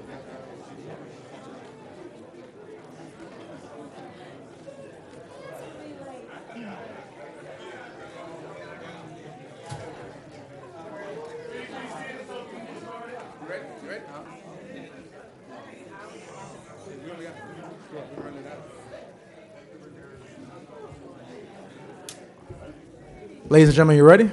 We're ready. All right. Same rules apply. There'll be a 2-minute intro. There'll be 1-minute answers to the various questions. And I've been going primarily now from the audience questions. And there'll also be a 1-minute close. And there's no incumbent in this particular race, so the order of closing I'll determine at a later time. Let me go to Ms. Johnson for a 2-minute opening. Good evening, and thank you so much for this opportunity to come before you. I'd like to thank Unify. I'd like to thank the Urban League as well as the Black Village Voices for this opportunity to present what I believe are great opportunities for the city of Riviera Beach. My name is Tanya Davis Johnson. I believe in one unified Riviera Beach. I'm a 29-year government employee working under the Board of County Commissioners. I'm an 8-year resident of Riviera Beach, a 31-year Palm Beach County resident. I currently serve as director for the Office of Small Business Assistance, and I'm a public servant. I work within my community to help individuals who are looking for assistance, and I say, use me, I am a resource. I have the 29 years of service with Palm Beach County, and I look to bring that experience and assistance to the citizens of Riviera Beach. Briefly, I served to complete a term for Cedric Thomas, who vacated the seat back in 2009. So I do understand with the short time that I sat on this dais, coupled with the time that I have as government experience, I do believe that I am uniquely positioned to serve as City Council District 3 for Riviera Beach. Thank you. I'll ask Mr. Walker to provide his 2-minute opening. Good evening. Thank you for having me here. Thank everyone that made this possible. I'm Tommy Walker. I am a 58-year resident. I decided to get in this race about 3 years ago. And after Ms. Miller had her race, I put my name in 2 years ago. I am running basically and truly to empower the people. Our leadership has not been forthcoming and given our residents adequate and positive information. I believe in the people. I believe if we have the right resources and the right information, we are going to achieve greatness. I left here in 1975. I'm a Army veteran. I spent 11 years in the military. I have 3 honorable discharges. I have achieved the highest peacetime medal that you can be given. And I was a United States Army recruiter. Being up here on this Diaz is going to be a piece of cake for me.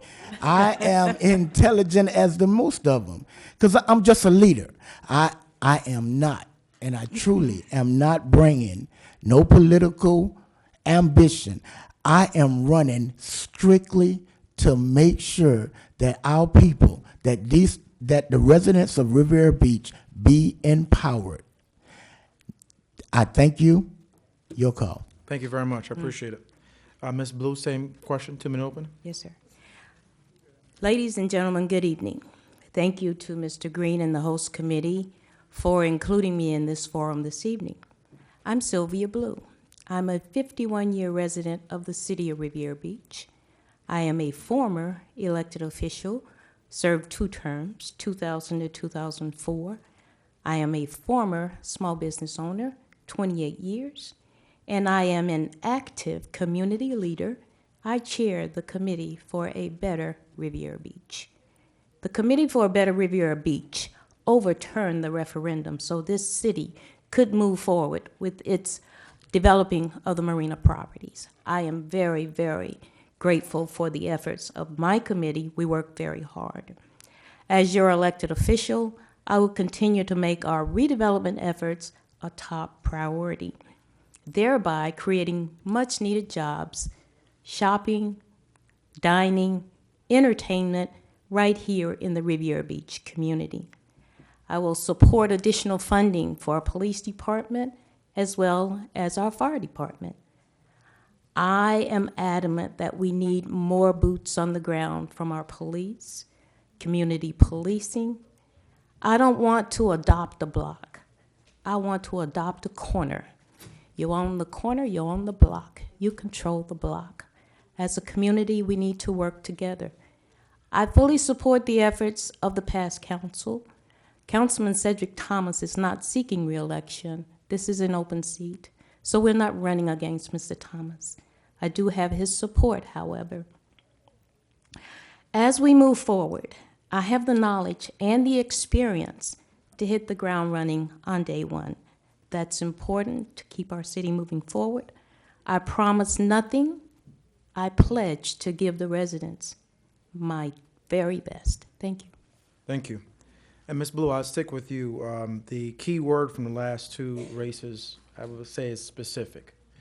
And I'm going to ask that you, and I think you've done some of it in your opening comments, to tell us specifically, if elected, what are your plans for the city?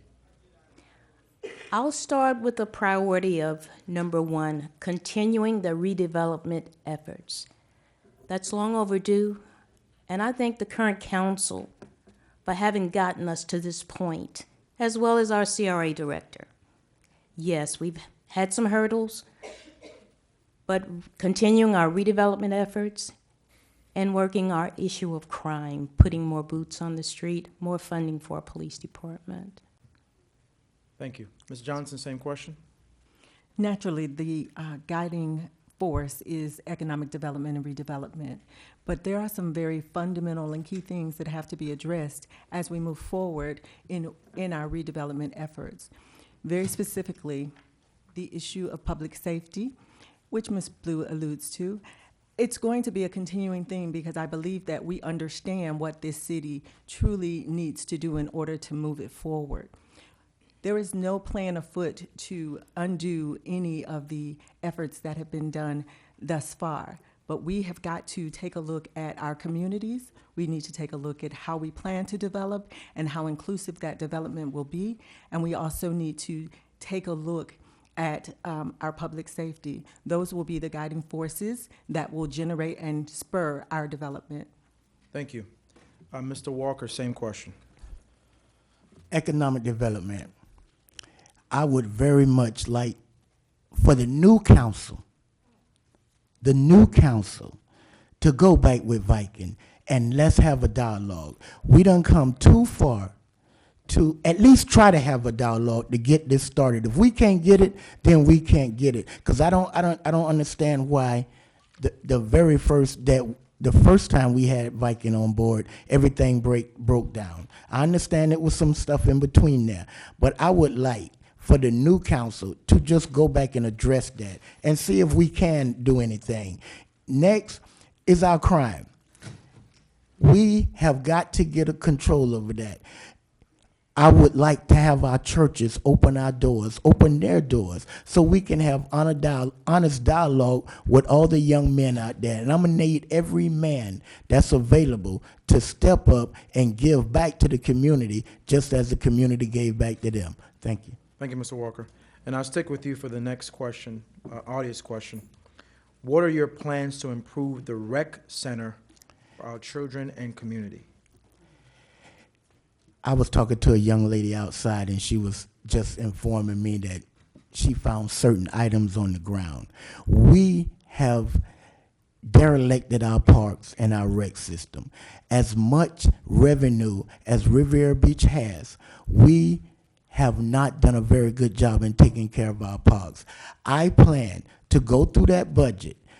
We just got some money last week to do it, but we need a comprehensive team that's gonna stay on top of this. We haven't even assigned a manager to run the park yet, and John Lee been gone for a very long time. We need to get back on top of that so that our kids can have the best park and rec system that there is. Thank you.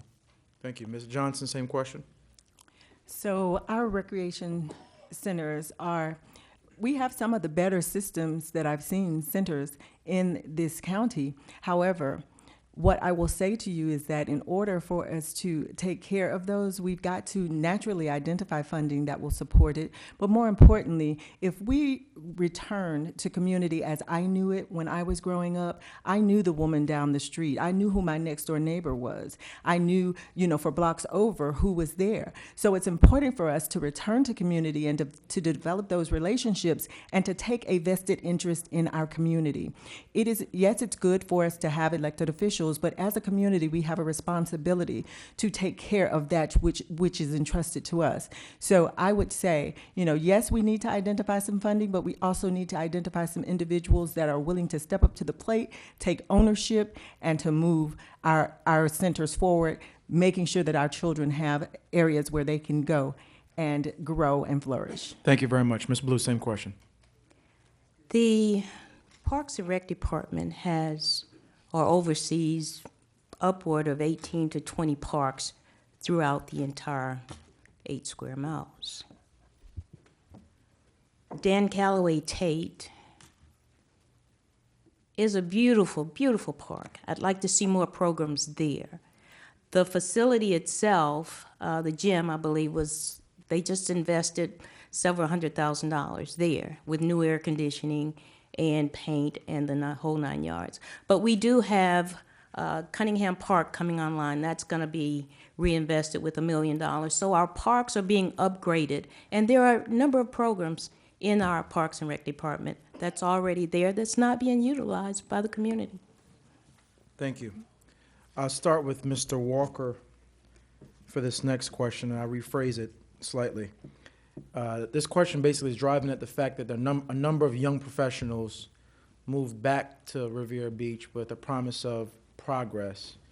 And this question, the premise of this question is that some of those same young professionals are moving away because they don't see a lack of progress. So if you accept the premise to that question, what is your solution to address that? Again, Mr. Walker, 1 minute. I would ask them to stand fast. My wife and I raised 6 kids in our home. 5 of them college educated. 4 of them got masters. 1 of them is sitting back there right now. And I encouraged her to come back home.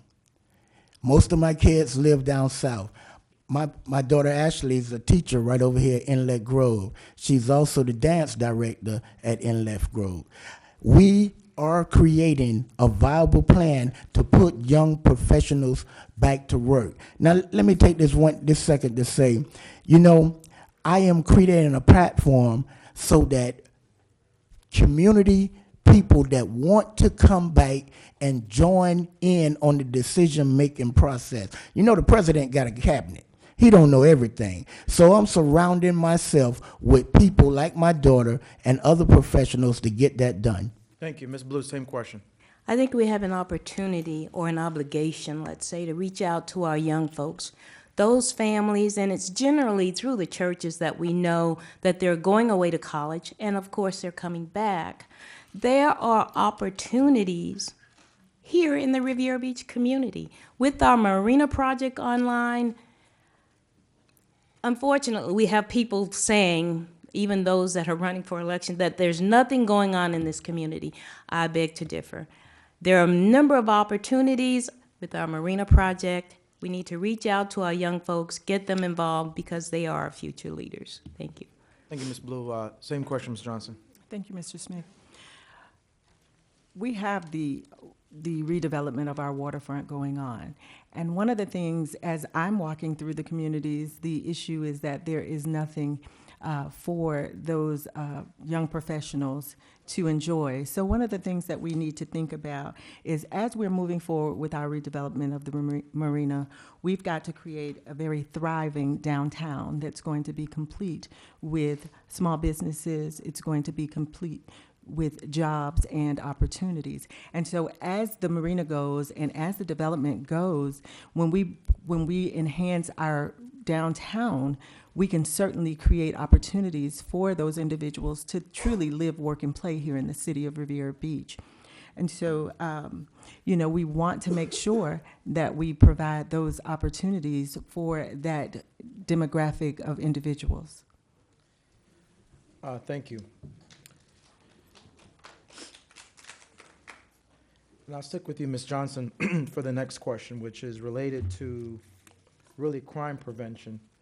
But the question asks, what would you do? What was your plan specifically to ensure that there are more police officers hired, and also to ensure that there is neighborhood policing, specifically in Riviera Beach? So I've been doing research and I've looked at best practices from all over the state, all over the country. Yes, they are returning to community policing, but they are also returning to, again, as I stated earlier, an involved community. Because if we cannot expect the police to do it all themselves, there has to be a direct connection and relationship to communities with law enforcement. There's no other way to get around it. We talk about preparing and doing things in the home, but until we return to that sense of community and that relationship, we certainly cannot expect that the crime will be deterred. Yes, we need additional boots on the ground, but we have to also, make sure that as we're moving forward, that we get officers that are experienced, but more importantly, I'd like to see more officers that are vested in the community, owning homes in the community, so that when I walk out of my door and I see Officer X, I can say, hey, that is Officer X, he's responsible for us, and I have a direct relationship, which then makes me more comfortable. Thank you very much. Ms. Blue, same question. There are a number of grants that we have gotten over the years to bring in additional police officers. And I'd like to see that our budget is included because those grants run out. I'd like to see a line item to include those officers. We do need more boots on the ground. I fully support that. And I'd like to see our police cars right here in the Riviera Beach community. So I want our officers to live, work, and play here. So yes, additional funding. I agree with Ms. Johnson. Boots on the ground, and make sure that we carry out the funding after the grants are over to retain those officers. Thank you very much. Mr. Walker, same question. We have over 100 officers for this little 8 square miles. I am not, at this time, want to bring more officers in. What I am prepared to do, the police department they own 25% of our budget right now. What I would like to do is pay the people that we have to boost their morale. Our morale is low right now. I want to start with what we have right now. If we get their morale up, they're going to do a better job. And after the new council comes in, we can consider putting more boots on the ground. And then we're going to move directly into closing, and I'll do 90 seconds per candidate, and I'll start with Mr. Walker. 90 seconds, please.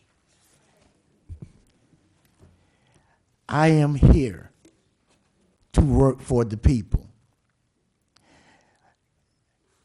The council that we currently have has not been forthcoming with adequate information. I decided to get in this race strictly for the people. I took my own money and running this campaign just so that the city of Riviera Beach would have someone of integrity that they can trust to adequately educate them and to boost their level of living up. I'm with no group, no major corporation, no major developer. I am here to work for the people. I am also running just to get this dais to be as one, to create unity within the chambers. You know, if the head is cut off, the body ain't gonna follow.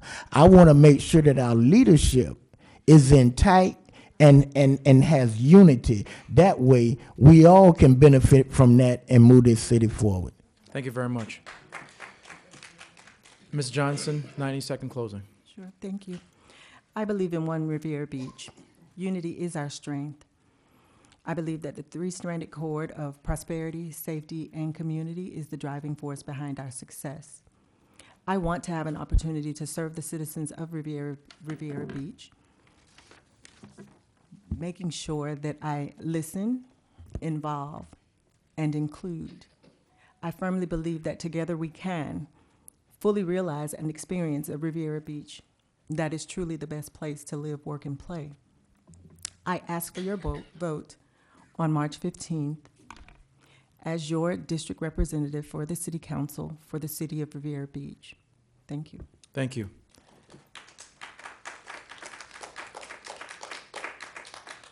Ms. Blue, 90-second closing. Yes, thank you. In closing, I strongly feel that I am the best and most qualified candidate to serve as the District 3 representative. As a former council member in the city, I have the knowledge and the experience to get to work on day one. I'm endorsed by former County Commissioner Addie Green, former council member Judy Davis, Councilman Cedric Thomas, who is here this evening, and the Palm Beach Treasure Coast AFL-CIO. On March 15th, put Sylvia Blue back to work, back on the job for you. Vote Sylvia Blue, District 3, and thank you in advance for your support. Thank you. Thank you all. Thank you. And we have one more race to go. One more race. District 5. And let's have Councilman Davis and Miss Elizabeth Robinson to the front.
Good evening.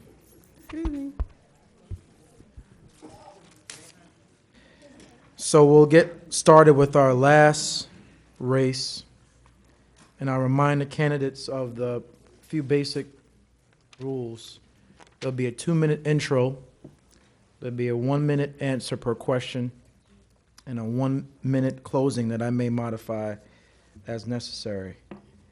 And the incumbent will have the opportunity to close last. I'll start with Ms. Robinson for a 2-minute intro. Good evening. I, too, thank everyone for being here. Let's thank Mr. Smith for an outstanding job. I'm Elizabeth Robinson. I live in the city of Riviera Beach. I own my own home. I have 3 boys, 2 dogs, and a cat. And yes, they get along. Presently, I'm employed by the Palm Beach County School District as a parent liaison and a community representative. I serve on several boards in the city. I moved back here about 15 years ago, and I came back working in the city. I have continued to work on committees and boards in the city. Presently, I am the president of my neighborhood association, which is Park Manor Neighborhood Association, that you heard Councilman Guyton say is the largest neighborhood association in the city. Presently, I am the president or the chair for the Riviera Beach CDC. I presently serve on the advisory board for the police department. I am the executive director of the Minority AIDS Initiative Network, and I enjoy what it is I do. I am asking for your support and your vote on March 15th because I believe I am that qualified individual that can be a consensus builder, that I'll collaborate and work with people on a friendly basis. And I won't lead you down the road in a divisive manner. I am a collaborator by profession. I have an associate's degree from Palm Beach State College, an associate's in science and an associate's in art. I have worked my entire life in community service and in public work. It gives me my pleasure to be here and answer any questions that you might have. Thank you. Thank you very much. Mr. Davis, 2-minute opener. Thank you to everyone that come out to this great, wonderful event in this great city, Riviera Beach. I'm Councilman Terrence T.D. Davis. I was raised by a man by the name of Cedric Davis, who had 21 years of service doing public works with the garbage company. He's a true servant. 2 lovely women in my life, my grandmother. She cleaned houses for 30 years in the city of Palm Beach as a public servant. My other grandmother cleaned and cooked for school district of Palm Beach County as a true servant. I graduated from the wonderful school of Florida A&M University, where I received my degree as health education and community psychology as my minor. This great district is District 5, at large, 8 square miles. It starts on Silver Beach Road. It runs west to Beeline and Haverhill. And if you keep sliding on down MLK, you hit that wonderful beach. You ride through that port, and once you hit the beach, about a half a mile is where our city ends.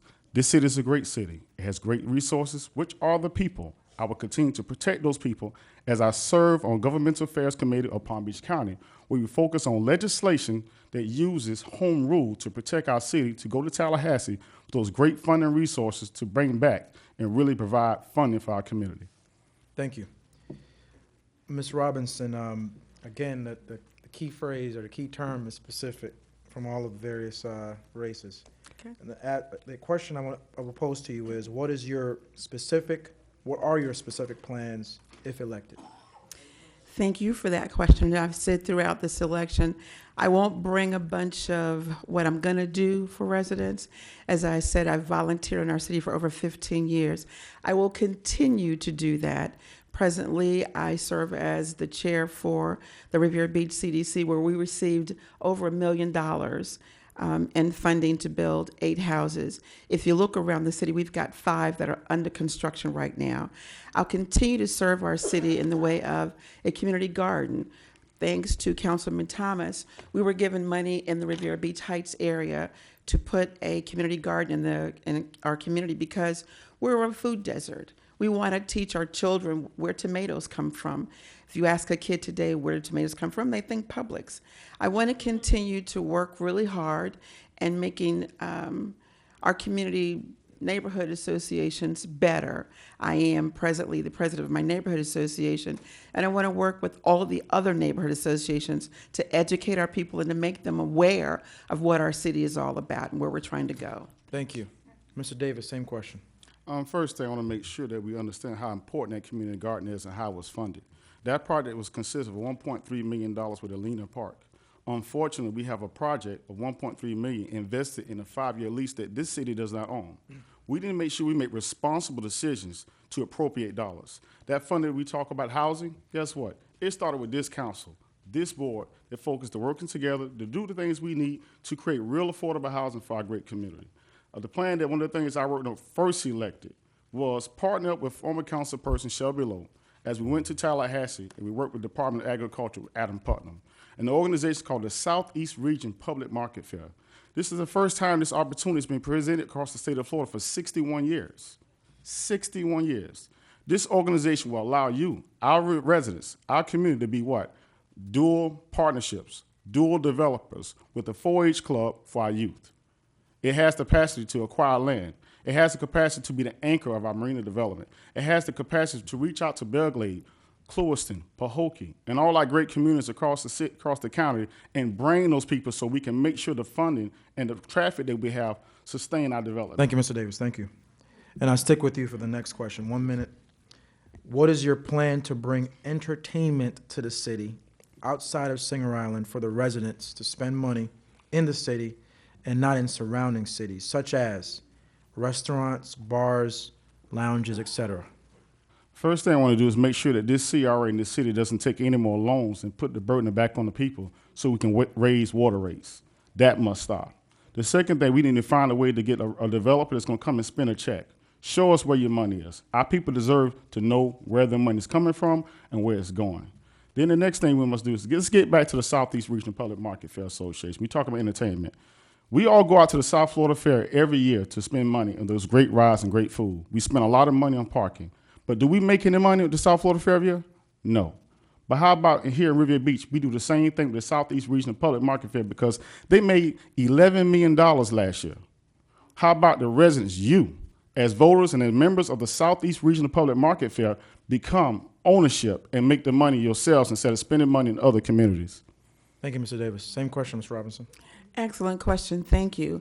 I might add that my opponent voted against every item that the CRA brought before, meaning that we worked in the CRA to do the community garden, to do our marina project, to finish what we started some years ago.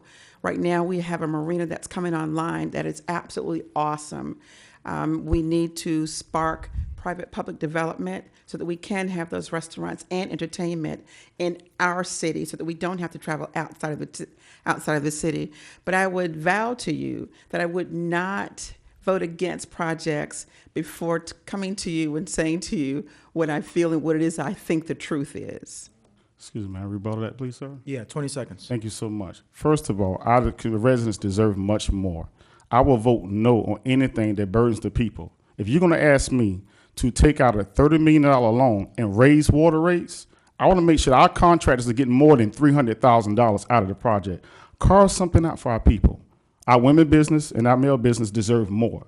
We should have got at least 30% totality of that project. All site, New Bowl, and those companies should have been made more than just $80,000. Thank you very much. I appreciate it. Thank you. And I'll stick with, let's go to Ms. Robinson. It's a question from the audience again. What is your plan of action to eradicate vacant and abandoned houses? A two-part question. And how will you go about funding this activity? Thank you again. Excellent question. As the chair of the Riviera Beach CRA, we apply for grants, and we can make those grants work for us to get rid of the blight and the slum that's in our city where there are vacant lots. We're presently doing it right now. As I said to you, I won't come to you and tell you, oh, I'm going to do this, I'm going to do that. I'm going to promise you the world and then don't. We're going to continue to fix our city, to fix where there's problems, to work with the banks that are foreclosed homes, for banks that are abandoned properties. They're just sitting around boarded up, looking really bad in our city. We're going to continue to purchase those properties and build and make our city better and get those homes to our veterans, our police officers, our city employees, and our residents who would like to own a home. Thank you, Mr. Davis. Same question. Thank you. First of all, CRAs are truly designed to focus on housing, culture, slum, then blight. Blight was created an opportunity to bring the developers in to create a portion of the marina. But slum, if you look across our community, you look on the west side of the tracks, if you look between Avenue E, F, and the train tracks, where do you see the money's going? Where do you see the money? Show the people the money. I will continue to go after federal funding, just like I just spoke with Senator Bill Nelson. He was in town yesterday, and he said, Mr. Davis, I will continue to work with you and your colleagues to make sure that we bring funding here so we can create more than just 7 homes. I want to change a whole community.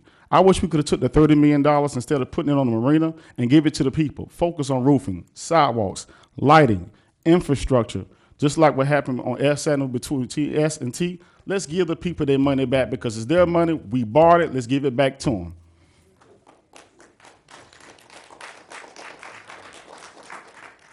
Mr. Davis, another question from the audience. Do you support term limits?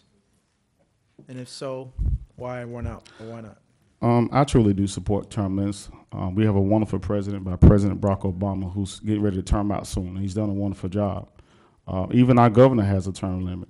Our county commissioner has a term limit. Our state senate and our house. It comes a time where enough is enough. You only can do so much with what you have. But we need to focus on creating young leadership and training. We need training programs for our young leaders. When a young man like myself come back home, or young women, stop fighting against us. Give us the opportunity. You say you want us to pull our pants up and do something right, but the minute I put a tie on, guess what? You get a hand on your head. No, it's not your time. But when is our time? Let's bring our people back home and give our youth an opportunity.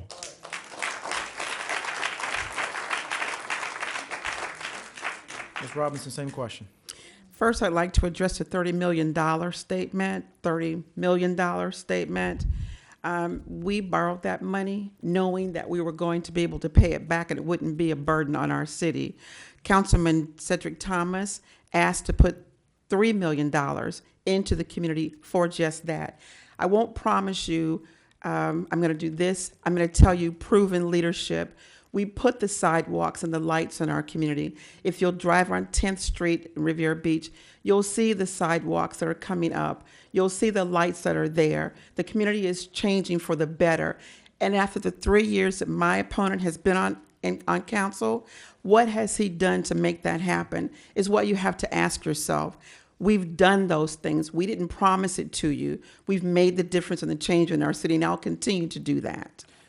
Thank you very much. We've had various questions on crime prevention, so I'll pose this to Mr. Davis and what particular measures you would implement to address crime prevention. One thing I do, I start on the history, and I look at Cunningham Park. During integration, 1968, it was a group called SWAY, S-W-A-I. There's four members actually, Mr. Moore, Deborah Price, my dad, Cedric Davis, and Ms. Robinson. And that group, that represents students who are interested. And they want to find a way to be proactive and positive in their community. And they built Cunningham Park. In 1986, I came around as a young man from Washington Elementary and established a group to paint that park that wasn't painted since 1968. We have programs that have been in place to create crime, to eliminate crime. One of the first things I did was to encourage our youth by creating a program called Taste of Inspiration, where we reward our children for just doing the right thing. And that's a program that we did. I had an event, a nice breakfast on the beach, with a nice saxophone player, with a wonderful guest speaker that I will continue to do once elected. We have to tell our children and our people, keep doing the right thing. Reward them for doing the right thing. That's the way you change this community vision. We talk about safety. Change those that we have by rewarding them and pay our police officers more money. Thank you. Ms. Robinson, same question. I told you I sit on the Police Advisory Board. One of the things that we did, if you all remember, we had Spot Shotter, which was a grant program that introduced the city about firing guns at will. Our police chief decided he was going to find people and arrest them for disarming their guns in public, which is against the law. I asked our police chief if he would not do that, if he would educate the people, involve the people. I believe that our residents deserve more. I believe that they should be educated. I believe they should be informed. I believe that we should come together as a community to make it better, not promise things that we can't do. Proven leadership. Our chief of police listened to me, and our residents were informed on not firing guns that would be illegal. Thank you. Ms. Robinson, I'll stick with you on this one. If Yes. elected, what innovative strategies would you implement to recruit businesses and to increase economic opportunities for the residents of Riviera Beach? Excellent question again. Thank you. I'll continue to work with our businesses. I'll continue to work with our CRA director in introducing new projects to business owners. We're about a public-private partnership. Government can't do everything. Mm-hmm. We need to work with developers. We need to make a system where it's not fun, but at least palatable for businesses to come in. We need to embrace businesses large and small. We have entrepreneurs in our city who would like to start their businesses. So I'm about the business of working hard, trying to make sure that we get more of those grants to introduce an opportunity in entrepreneurship for some of our small businesses in our business quarter. Thank you. Mr. Davis, same question. Please repeat the question, sir. The question is, if elected, what innovative strategies would you implement to recruit businesses and to increase economic opportunities for First the thing I would- residents of Riviera Beach? Well, thank you. First thing I would do is make sure that our residents understand, City of Riviera Beach don't create jobs. Our focus is to build businesses. Businesses bring jobs. We need to look at E Avenue, create a small independent business district that tax itself, that create even more jobs. Because when that waterfront boom, we need to boom right with it. It's very understanding that we create incubator space as business build within the next 5 years so we can move them to that waterfront property. Ask FP&L, ask FedEx, ask Cisco, ask Marriott, ask Publix, ask Marina Grand, ask Honda Accord. We have done a wonderful job so far, but we can do even better as we focus on our small businesses. Let's get people out of their homes from cooking in their backyard. Let's get people on the streets. Let's give them grants. Let's give them loans. Let's give them training. Let's train our people to move on. So when we die on this board, that our legacy continue to live on. Thank you very much. Let me ask you a related question. Please explain how you will ensure that residents of Riviera Beach are trained and prepared for current and forthcoming employment opportunities. One of the first things I was able to do once first elected, back in November in 2013, I created an event, a program called Councilman Davis Career Expo. And I got with all the building trades here in the community. We got over to Newcomb Hall, and we signed people up. Those men and women who retired from the unions and all those trades told their stories and how you can turn your life around by having a trade. A job is one thing, but a trade is something you can take with you for the rest of your life. We have welding, we have carpentry, we have roofers. There's all types of works and trades. I just wanted to make sure that when I got elected, I did exactly what I said I was going to do within the first 90 days. I created a program. I focused on it, and I'm still continuing to do that as I work with the current mayor to create more jobs in his job fair, which brings over 1,000 jobs within the last 3 years. Thank you. Ms. Robinson, same question. Sure, thank you. I'll speak from experience. I'll speak from a personal standpoint. When I ran for election the last time, I made a vow to our unions. I made a vow to folks that were working in the city, local jobs for local people. I believe that. I have a 32-year-old son who is now a union worker. He's an iron worker. He's worked with our local unions, who, by the way, endorsed me, the AFL-CIO, the Treasure Coast AFL-CIO. My son is a perfect example of what can happen in the city of Riviera Beach if our children listen and follow our path that we've set out for them, working hard to make sure that our unions are there, businesses are online. They too can have the same opportunities. Councilman Davis talks about what he started months back. What are we doing now? Our kids are standing on the street, and they need some hope and some opportunity. I want to bring that hope and opportunity back by working together collaboratively and working with respect. Thank you. That, please, sir. 20 seconds. I just want to tell you that your son came and thanked me for allowing him to be an apprentice in the union, because I fought extremely hard to make sure him, young men like him, and others have opportunities. Thank you. You want to respond to that? He didn't thank him. He thanked Councilman Guyton for the came hard work that he has done. He met me in the parking lot. But whoever he thanked, that's great. He thanked Councilman Guyton. Next question, which I pose to Ms. Robinson.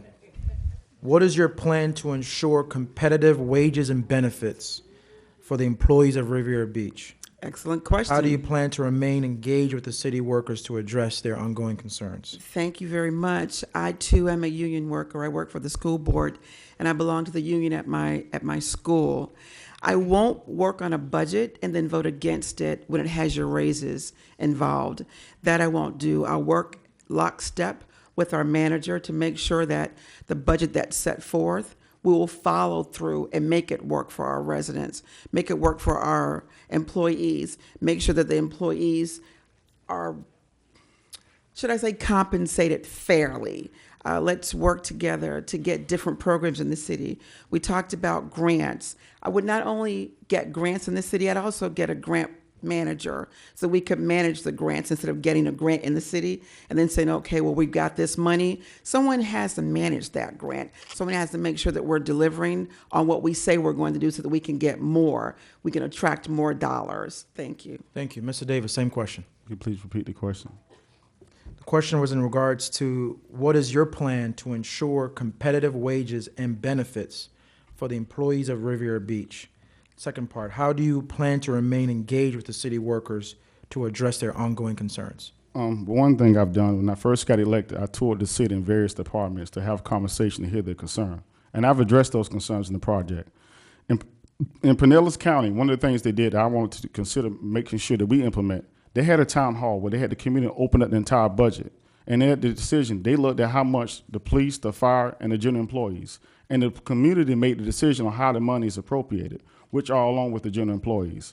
Recently, we had a project that was worth over $80 million on the island that came along that allows us to have some funding to pay people good wages. On that project, along with some of my colleagues, I was able to champion 20% on his own property of upper management, which included 150 jobs of upper management on a hotel wellness resort. So we're likely to get 20% for Riviera Beach based on upper management. What a likelihood are there to train our other people to give us more jobs? So that 20% goes from 20% to 40%. Then they also stated they will abandon the box, which means they will not question your history until you get to an interviewing process to make sure that you have a fair opportunity to get a job. Thank you. Thank you. And I'll stick with you, Mr. Davis. We talked about graduation rates and some issues in past races. Can you give us some particular programs or plans that you put in place to address that issue? I focused on the younger generation. I supported the Youth Empowerment Center. Mm-hmm. One of the first things I did within the first 6 months with Bridges, which is one of our great community partners in Palm Beach County, was have right here on this ground, right in front of the library, we had a day where we had a education day with all the principals came and set up tables. And the kids were celebrating education, celebrating progress, celebrating reading.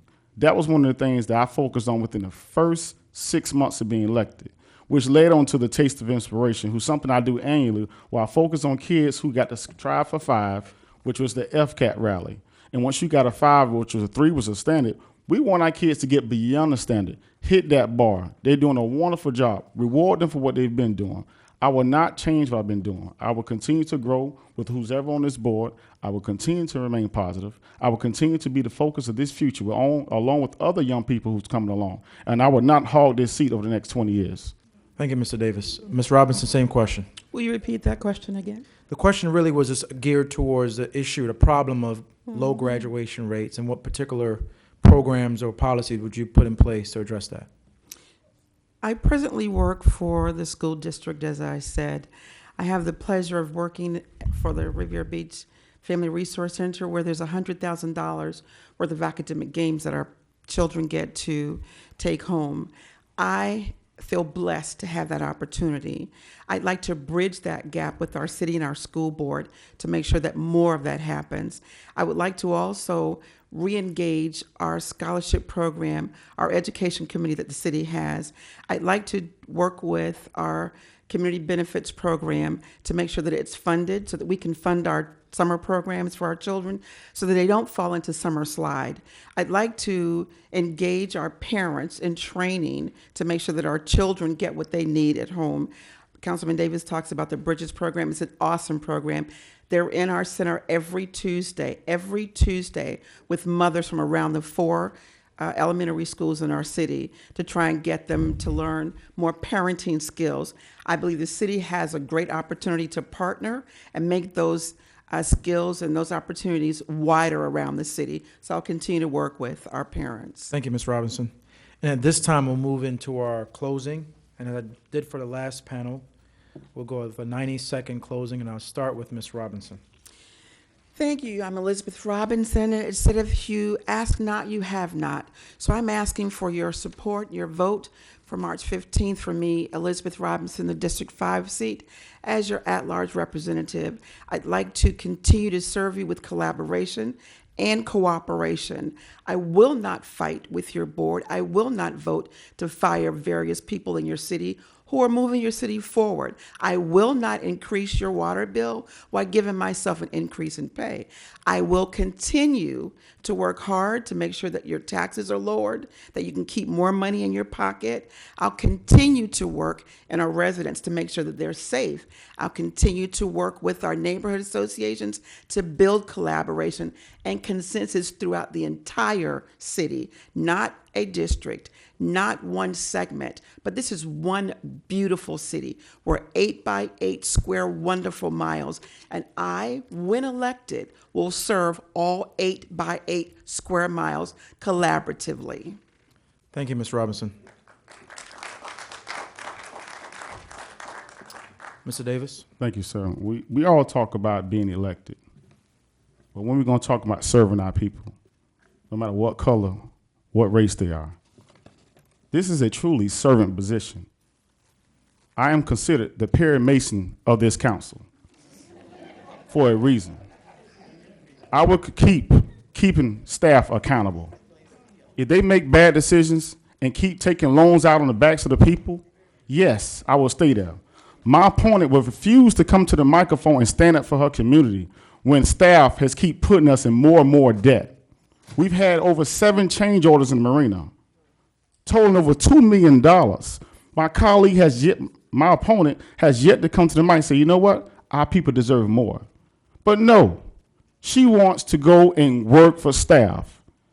The dog should be wagging the tail, not the tail wagging the dog. Young leadership is here to stay. I'm the District 5 at-large representative. You had 3 people running for one seat. You had 3 people running for the other seat. With incumbents, you have a total of 8. No one chose to run against me. You know why?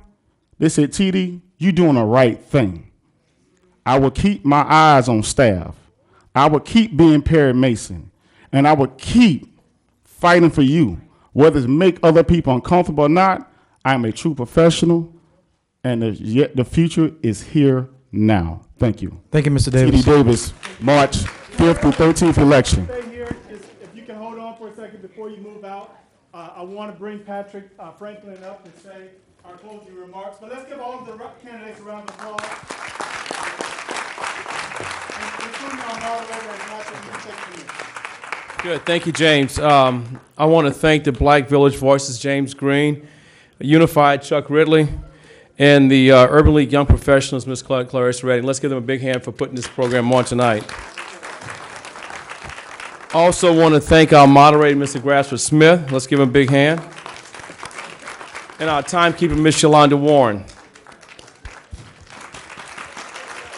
Our next forum will be held for the City of West Palm Beach candidates on Thursday, February 25th at Tabernacle Baptist Church in West Palm Beach at 6 o'clock. So please come out for that forum on the 25th. And let's do our duty, everyone. We have to vote. We can't just talk about it. We have to vote. They're doing the talking. We have to do the work now. We need to vote not just in a few numbers, because when we only vote for a handful of people vote, they will take your voice. Okay? Make your voice loud and clear and heard by voting. This is our duty. Okay? Please make sure you bring someone with you to the polls. And remember, the date is on Tuesday, March 15th. Thank you very much, and thank you for attending tonight.